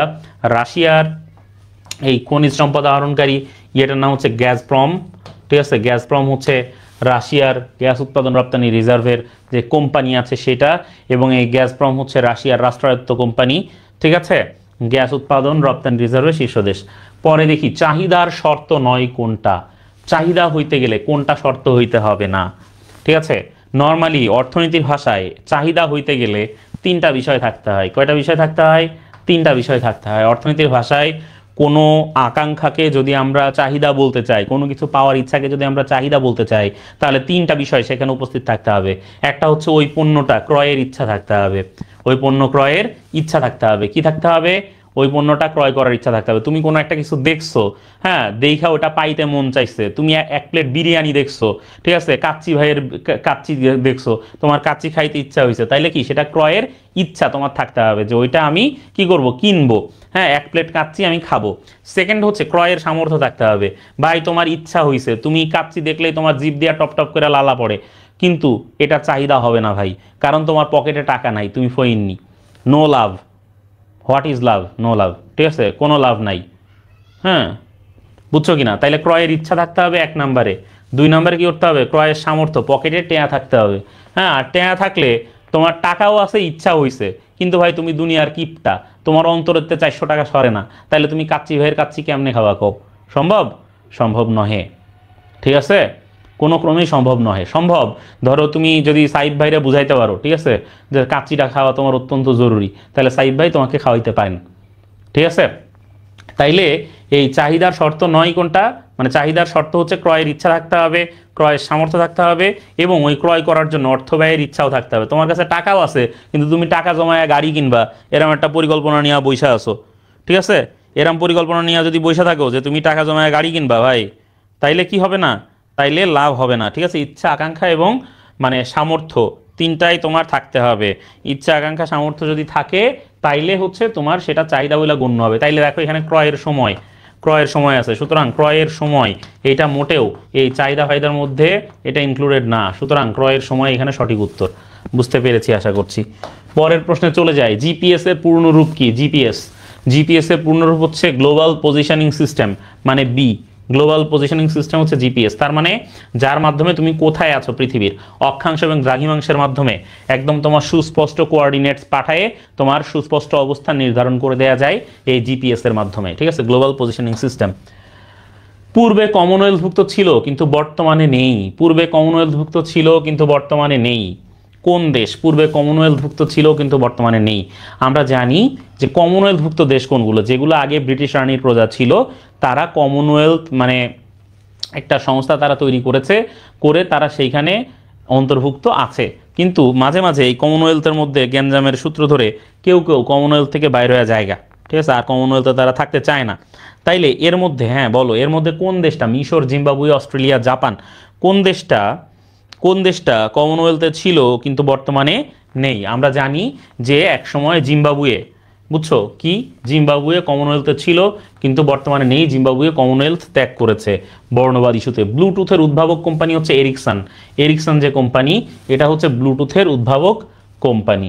ঠিক আছে, ব্লুটুথের উদ্ভাবক কোম্পানি। ব্লুটুথ কিন্তু হচ্ছেন একজন রাজা, নরওয়ের একজন প্রাক্তন রাজা, ঠিক আছে, হ্যারোল্ড ব্লুটুথ।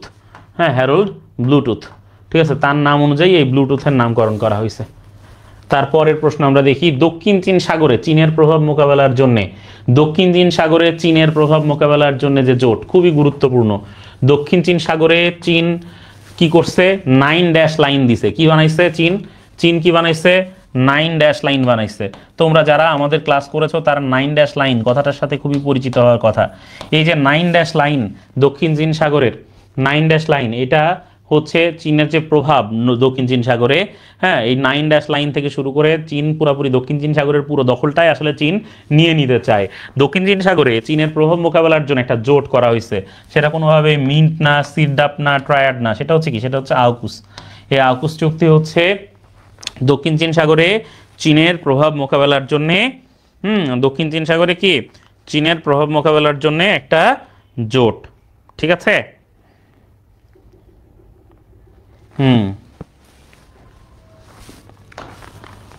ওয়াইফাইয়ের জনক কে? ওয়াইফাইয়ের জনক,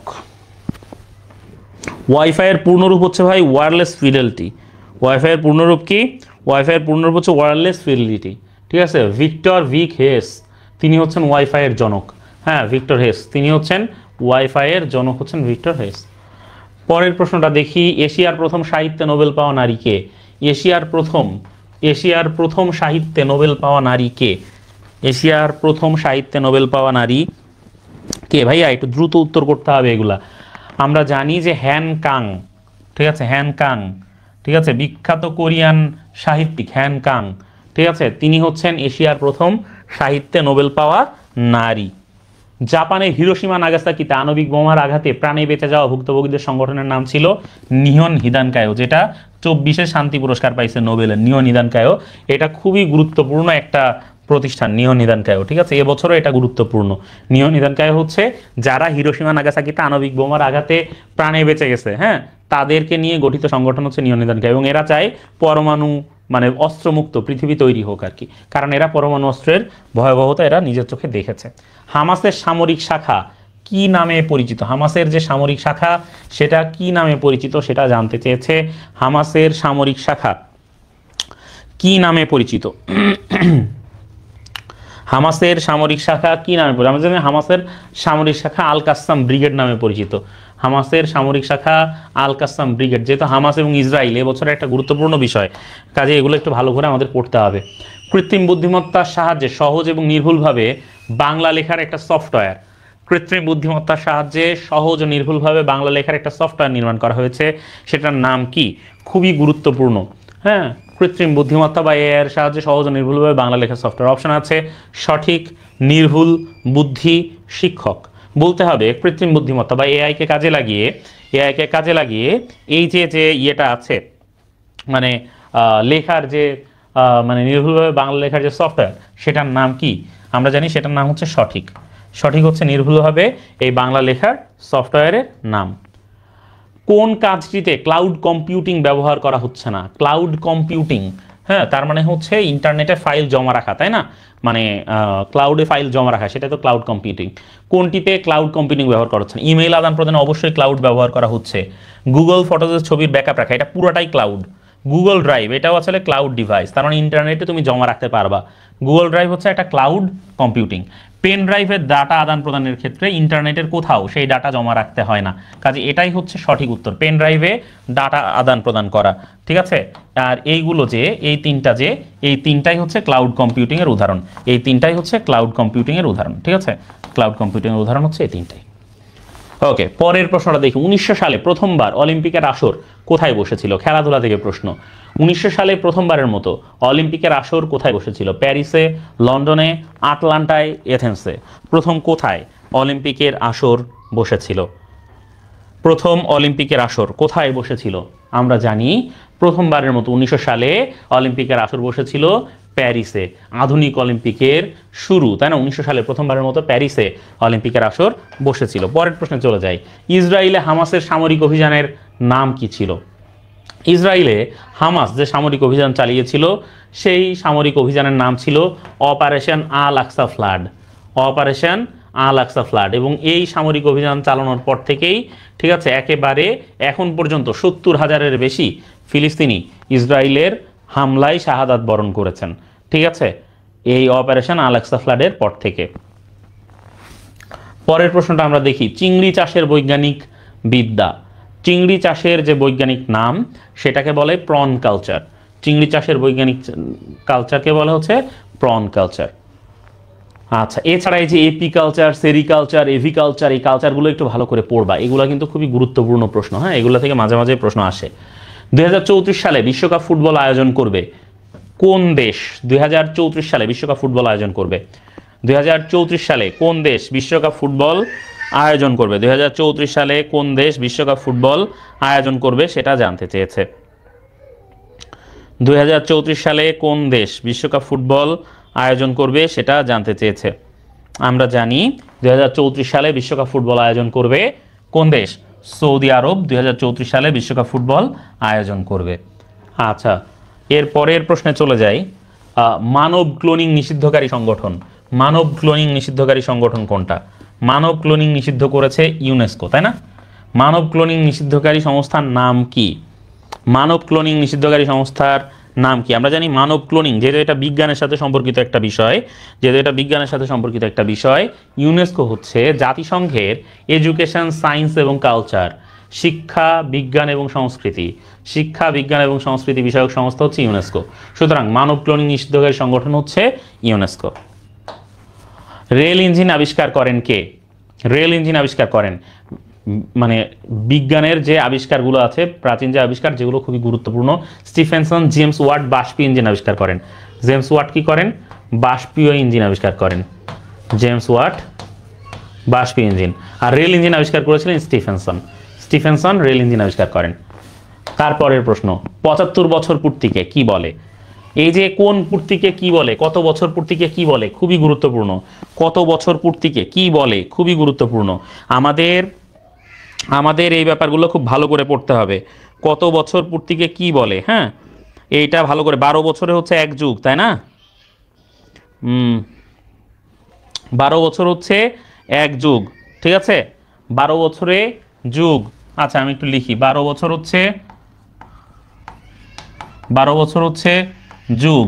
ঠিক আছে, এরপরে কি কি 25 বছর, তারপরে হচ্ছে কি 50 বছর, তারপরে হচ্ছে কি 75 বছর, হ্যাঁ, তারপরে হচ্ছে কি 100 বছর। বলো তো 100 বছরে তো হচ্ছে 100 বর্ষ, তাই না? বলো 12 বছরে হচ্ছে 1 যুগ, ঠিক আছে? প্রতি 12 বছরে এটাকে কি বলে? 1 যুগ বলে, ঠিক আছে? 25 বছরে হচ্ছে রজত জয়ন্তী, ঠিক আছে? 25 বছরে কি রজত জয়ন্তী, রজত মানে কি 25 বছরে হচ্ছে রজত জয়ন্তী, রজত মানে কি সিলভার জুবিলি, ঠিক আছে? আমরা এই পাশে লিখি সিলভার জুবিলি। তাইলে 12 বছরে 1 যুগ, 25 বছর হচ্ছে রজত জয়ন্তী বা সিলভার জুবিলি, ঠিক আছে? 50 বছর পূর্তিতে কি 50 বছর পূর্তিতে হচ্ছে সুবর্ণ জয়ন্তী বা গোল্ডেন জুবিলি, আমরা লিখি একটু গোল্ডেন, বা এটা হচ্ছে কি সুবর্ণ জয়ন্তী, ঠিক আছে? গোল্ডেন জুবিলি বা সুবর্ণ জয়ন্তী। 75 বছর পূর্তিকে 75 বছর পূর্তিকে কি বলে? 75 বছর পূর্তিকে বলে হচ্ছে হীরক জয়ন্তী বা ডায়মন্ড জুবিলি, ঠিক আছে? 75 বছর 60 বছর পূর্তিকে বলে হচ্ছে হীরক জয়ন্তী। 75 এখানে 60 বছরটা লিখে দেওয়া দরকার ছিল, তাই না? লিখে দিই 60 বছর, এটাকে বলা হচ্ছে হীরক বা ডায়মন্ড। আরে ডায়মন্ড, DIAMOND, ডায়মন্ড জুবিলি, ঠিক আছে? 75 বছর যে পূর্তি আছে, 75 বছর পূর্তিকে কি বলে? 75 বছর পূর্তিকে বলে হচ্ছে সুবর্ণ জয়ন্তী, কি বলে? সরি, প্লাটিনাম জয়ন্তী, কি বলে? প্লাটিনাম জয়ন্তী। 75 বছর পূর্তিকে বলে প্লাটিনাম জয়ন্তী, এটা হচ্ছে প্লাটিনাম বা প্লাটিনাম জুবিলি, প্লাটিনাম। 100 বছরে হচ্ছে শতবর্ষ, হ্যাঁ। 150 বছরে হচ্ছে কি 150 বছরে হচ্ছে সার্ধশত,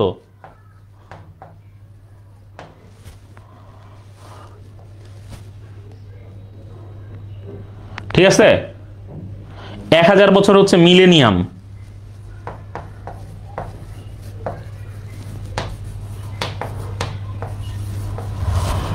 ওকে, তাইলে 75 বছর পূর্তিকে কি বলে? প্লাটিনাম জয়ন্তী বলে। 75 বছর পূর্তিকে বলে প্লাটিনাম জয়ন্তী। চলে যায় কৃত্রিম বুদ্ধিমত্তা কোন প্রজন্মের বৈশিষ্ট্য? কৃত্রিম বুদ্ধিমত্তা বা আর্টিফিশিয়াল ইন্টেলিজেন্স বা AI কোন প্রজন্মের বৈশিষ্ট্য? প্রথম, তৃতীয়, পঞ্চম, ষষ্ঠ। কৃত্রিম বুদ্ধিমত্তা কোন প্রজন্মের বৈশিষ্ট্য? জানতে চেয়েছে যে কৃত্রিম বুদ্ধিমত্তা কোন প্রজন্মের বৈশিষ্ট্য। আমরা জানি কৃত্রিম বুদ্ধিমত্তা বা আর্টিফিশিয়াল ইন্টেলিজেন্স হচ্ছে কম্পিউটারের পঞ্চম প্রজন্মের বৈশিষ্ট্য হচ্ছে কৃত্রিম বুদ্ধিমত্তা বা আর্টিফিশিয়াল ইন্টেলিজেন্স। পরের প্রশ্নে যাই, এক সেট পূর্ণাঙ্গ জিনকে কি বলা হয়? এক সেট পূর্ণাঙ্গ জিনকে বলা হয় জিনোম। জিনোম কি বলা হয়? জিনোম বলা হয়। নর্মালি এই জিন মানে কিন্তু যে জিনভূতের জিন সেই জিন না, অশরীরী জিন যেটা সেটা না, বরঞ্চ এই জিন হচ্ছে তোমার শরীরের ডিএনএ বা বংশগতির যে ধারক বাহক আছে সেই ডিএনএ কে সংরক্ষণ করে যারা, তোমার তোমার আচার ব্যবহার কেমন হবে, হ্যাঁ, তোমার বৈশিষ্ট্যের যে একক, ঠিক আছে, সেটা হচ্ছে জিন। হ্যাঁ, তাহলে এক সেট যে পূর্ণাঙ্গ জিন সেটাকে বলে জিনোম। তুমি যদি কোনো প্রাণী বা কোনো উদ্ভিদের জিনোম সিকোয়েন্স আবিষ্কার করতে পারো, জিনোম সিকোয়েন্স, এই জিনোম সিকোয়েন্স যদি তুমি আবিষ্কার করতে পারো তাহলে তুমি ইচ্ছা মতো সেই সেই প্রাণী বা উদ্ভিদকে কি করতে পারবা? পরিবর্তন করতে পারবা। তার মানে ধরো যে একটা কাঁঠাল গাছের কাঁঠাল হয় কি কম মিষ্টি কিন্তু কাঁঠাল হয় বড়, আর একটা কাঁঠাল গাছের কাঁঠাল হয় বেশি মিষ্টি কিন্তু কাঁঠাল হয় ছোট। তুমি যদি দুইটা জিনোম সিকোয়েন্স বের করতে পারো তাহলে তুমি দুইটা জিনোম সিকোয়েন্স কম্বাইন করে, হ্যাঁ, ওই যে তোমার রিকম্বিনেন্ট ডিএনএ টেকনোলজির মাধ্যমে তুমি কি করতে পারবা? এমন কাঁঠালের জাত আবিষ্কার করতে পারবা যেটা তোমার কাঁঠাল বড় সাইজের হবে এবং সুমিষ্ট হবে, সোজা কথা। তো এক সেট পূর্ণাঙ্গ জিনকে বলা হয় জিনোম, মনে রাখবা। পরের প্রশ্নে চলে যায়, HTML এর জনক কে? আইসিটি থেকে আসা প্রশ্ন, HTML এর জনক কে? আমরা জানি HTML এর জনক হচ্ছেন কে? HTML এর জনক হচ্ছেন Lee Young, Tim Jenner, Tim Berners Lee, Jerry Yang. HTML, তাই না? HTML এর জনক, HTML এর জনক কে সেটা জানতে চেয়েছে, বলো। এইটা পারো না ভাই, হাই হাই রে, এইটারও উত্তর ভুল দিচ্ছ ভাইয়ারা।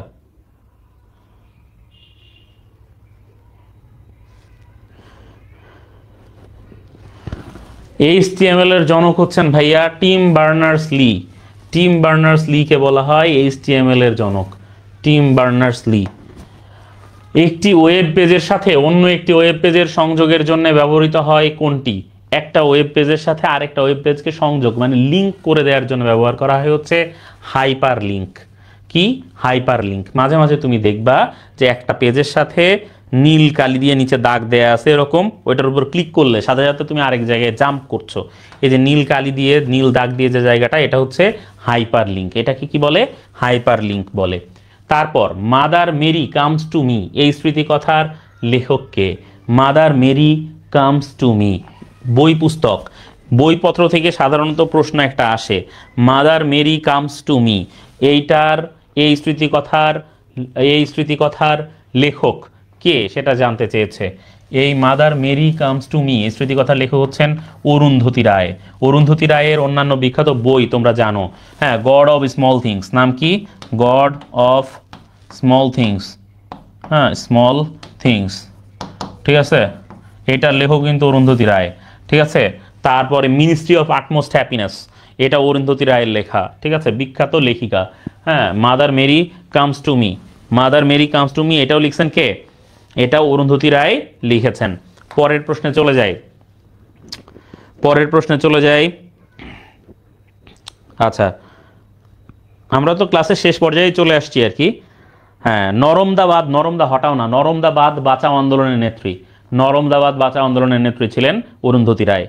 নরমদাবাদ বাঁচাও আন্দোলনের নেত্রী ছিলেন অরুন্ধতী রায়। হ্যাঁ, এরপরে না, আচ্ছা ওটা তো দেখেছি। ফাইভ আইজ গোয়েন্দা জোটের সদস্য নয় কোনটি সেটা জানতে চেয়েছে। ফাইভ আইজ নামে যে গোয়েন্দা জোট আছে সেই জোটের সদস্য নয় কোনটি সেটা জানতে চেয়েছে। আমরা জানি ফাইভ আইজ হচ্ছে 5টা দেশের গোয়েন্দা জোট, মেক্সিকো এর মধ্যে অন্তর্ভুক্ত নয়, যুক্তরাষ্ট্র অন্তর্ভুক্ত, যুক্তরাজ্য অন্তর্ভুক্ত, কানাডা অন্তর্ভুক্ত, কিন্তু মেক্সিকো অন্তর্ভুক্ত নয়। কাজেই ফাইভ আইজ গোয়েন্দা জোটের সদস্য নয় মেক্সিকো। ক্যাম্প ডেভিড যুক্তরাষ্ট্রের মেরিল্যান্ডে অবস্থিত। কোথায়? মেরিল্যান্ডে অবস্থিত। এই ক্যাম্প ডেভিডে একটা ঐতিহাসিক চুক্তি হয়েছিল। ক্যাম্প ডেভিড চুক্তি যেটা, সেটা হয়েছিল ক্যাম্প ডেভিড চুক্তির মাধ্যমে ওই যে তোমার হচ্ছে 1967 সালের, আমরা জানি 4টা আরব ইসরায়েল যুদ্ধ হয়েছে, তাই না? একটা হচ্ছে তোমার 1948-এ, আরেকটা হচ্ছে 1956-তে, হ্যাঁ, আরেকটা হচ্ছে 1967-তে, আরেকটা হচ্ছে 1973-এ। এখন বিষয়টা হচ্ছে যখন 67 ডেজ ওয়ার হয়, 67 ডেজ ওয়ার যখন হয়ে যাওয়ার পরে তোমার হচ্ছে আরব দেশগুলো অনেক অংশই তারা ইসরায়েলের কাছে হারায় ফেলে। মিশর তার হচ্ছে তোমার এই যে সিনাই উপত্যকা, ঠিক আছে, মিশর তার সিনাই উপত্যকা, সুয়েজ খাল, এগুলো কিন্তু ইসরায়েলের কাছে তার দখল হারিয়ে ফেলে। তখন সেই দখল বুঝে নেওয়ার জন্য মিশর কি করে? প্রথম আরব দেশ হিসাবে ইসরায়েলকে স্বীকৃতি দেয় এবং বিনিময়ে ইসরায়েল মিশরকে তার রাজ্যগুলো, মানে তার যে অঞ্চলগুলো সেগুলো ফেরত দেয়। আর এই মেরিল্যান্ডের ক্যাম্প ডেভিডে যুক্তরাষ্ট্রের মধ্যস্থতা এটা হয়। মেনাকিম বেগিন আর হচ্ছে তোমার এই যে তোমার আনোয়ার সাদাত, এই দুইজনের মধ্যে চুক্তি হয়। মেনাকিম বেগিন আর আনোয়ার সাদাতের মধ্যে চুক্তি হয়। আনোয়ার সাদাত এই চুক্তি করার জন্য মেনাকিম বেগিনের সাথে যৌথভাবে শান্তিতে নোবেল পুরস্কার পান। কিন্তু এই শান্তিতে নোবেল তার কপালে বেশি দিন সয় নাই। তিনি এই শান্তিতে নোবেল নিয়ে দেশে ফেরার পরে একজন আর্মি সদস্য, যিনি মুসলিম ব্রাদারহুডের সদস্য ছিলেন, তিনি তাকে গুলি করে হত্যা করেন। তাইলে এইভাবেই আনোয়ার সাদাত মারা যান, ঠিক আছে। আনোয়ার সাদাত নোবেল নিয়ে কিন্তু বেশি দিন বাঁচতে পারেন নাই। তাহলে যুক্তরাষ্ট্রের মেরিল্যান্ড অঙ্গরাজ্যে হচ্ছে ক্যাম্প ডেভিড অবস্থিত। তাহলে ক্যাম্প ডেভিড হচ্ছে যুক্তরাষ্ট্রের মেরিল্যান্ড অঙ্গরাজ্যে অবস্থিত। তো এই ছিল মোটামুটি আমাদের আজকের যে 100 প্রশ্ন, সেই গুরুত্বপূর্ণ 100 প্রশ্নের সমাধান, ঠিক আছে। আশা করা যায় তোমাদের জন্য এই ক্লাসটা সর্বোচ্চ কাজে লাগবে। তোমাদের সাথে ক্লাস করা এটা খুবই উপভোগ্য ব্যাপার ছিল। আরও ভালো লাগতো যদি তোমরা আরও বেশি পরিমাণে বেশি সংখ্যক স্টুডেন্ট এই ক্লাস করতে। কারণ তোমরা পরীক্ষার হলে গিয়ে যখন প্রত্যেকটা বিশ্ববিদ্যালয় ভর্তি পরীক্ষা দেবে, তখনই তোমরা বুঝতে পারবে যে আসলে ক্লাসগুলো কতটা জরুরি ছিল, ক্লাসগুলো কতটা প্রয়োজন ছিল। তোমাদের সাথে দীর্ঘ একটা সময় পড়াশোনার সাথে সাথে কাটানোর জন্য বা তোমাদেরকে পড়ানোর জন্য এবং একই এবং অভিন্ন লক্ষ্যকে সামনে নিয়ে পড়ানোর জন্য আসলে আমরা মোটামুটি বুঝতে পারি যে প্রশ্ন কোন ধরনের হতে পারে, কোন প্রশ্ন আসতে পারে, কোনটা বিশ্ববিদ্যালয়ে ভর্তিতে আসার মতো প্রশ্ন আর কোনটি নয়। এই বোধটুকু আমাদের মধ্যে গ্রো করেছে। আমরা এই বোধটুকু দিয়ে তোমাদেরকে ফ্যাসিলিটেট করতে চাই, তোমাদেরকে জানাতে চাই, শিখতে চাই এবং শেখাতে চাই। আশা করি এই শেখানো প্রক্রিয়ার সাথে তোমাদেরকে সবসময় পাশে পাবো, তোমাদেরকে সবসময় অন্তরের কাছে রেখেছি, বুকের মধ্যে রেখেছি এবং আশা করব তোমাদেরকে সেই জায়গাতেই পাবো। তোমাদের সর্বোচ্চ সাফল্য কামনা করছি। তোমাদের জন্য অনেক অনেক ভালোবাসা, দোয়া এবং শুভকামনা। আশা করি তোমাদের সাথে বিশ্ববিদ্যালয়ের সবুজ চত্বরে দেখা হবে এবং সেখানেই কোনো এক বিশ্ববিদ্যালয়ের কোনো এক মাঠে কোনো এক সন্ধ্যায় আমরা বসে একসাথে চা খাবো। তার আগ পর্যন্ত বিদায়। সবার জন্য ভালোবাসা, আবারও দোয়া, আবারও শুভকামনা। আল্লাহ হাফেজ।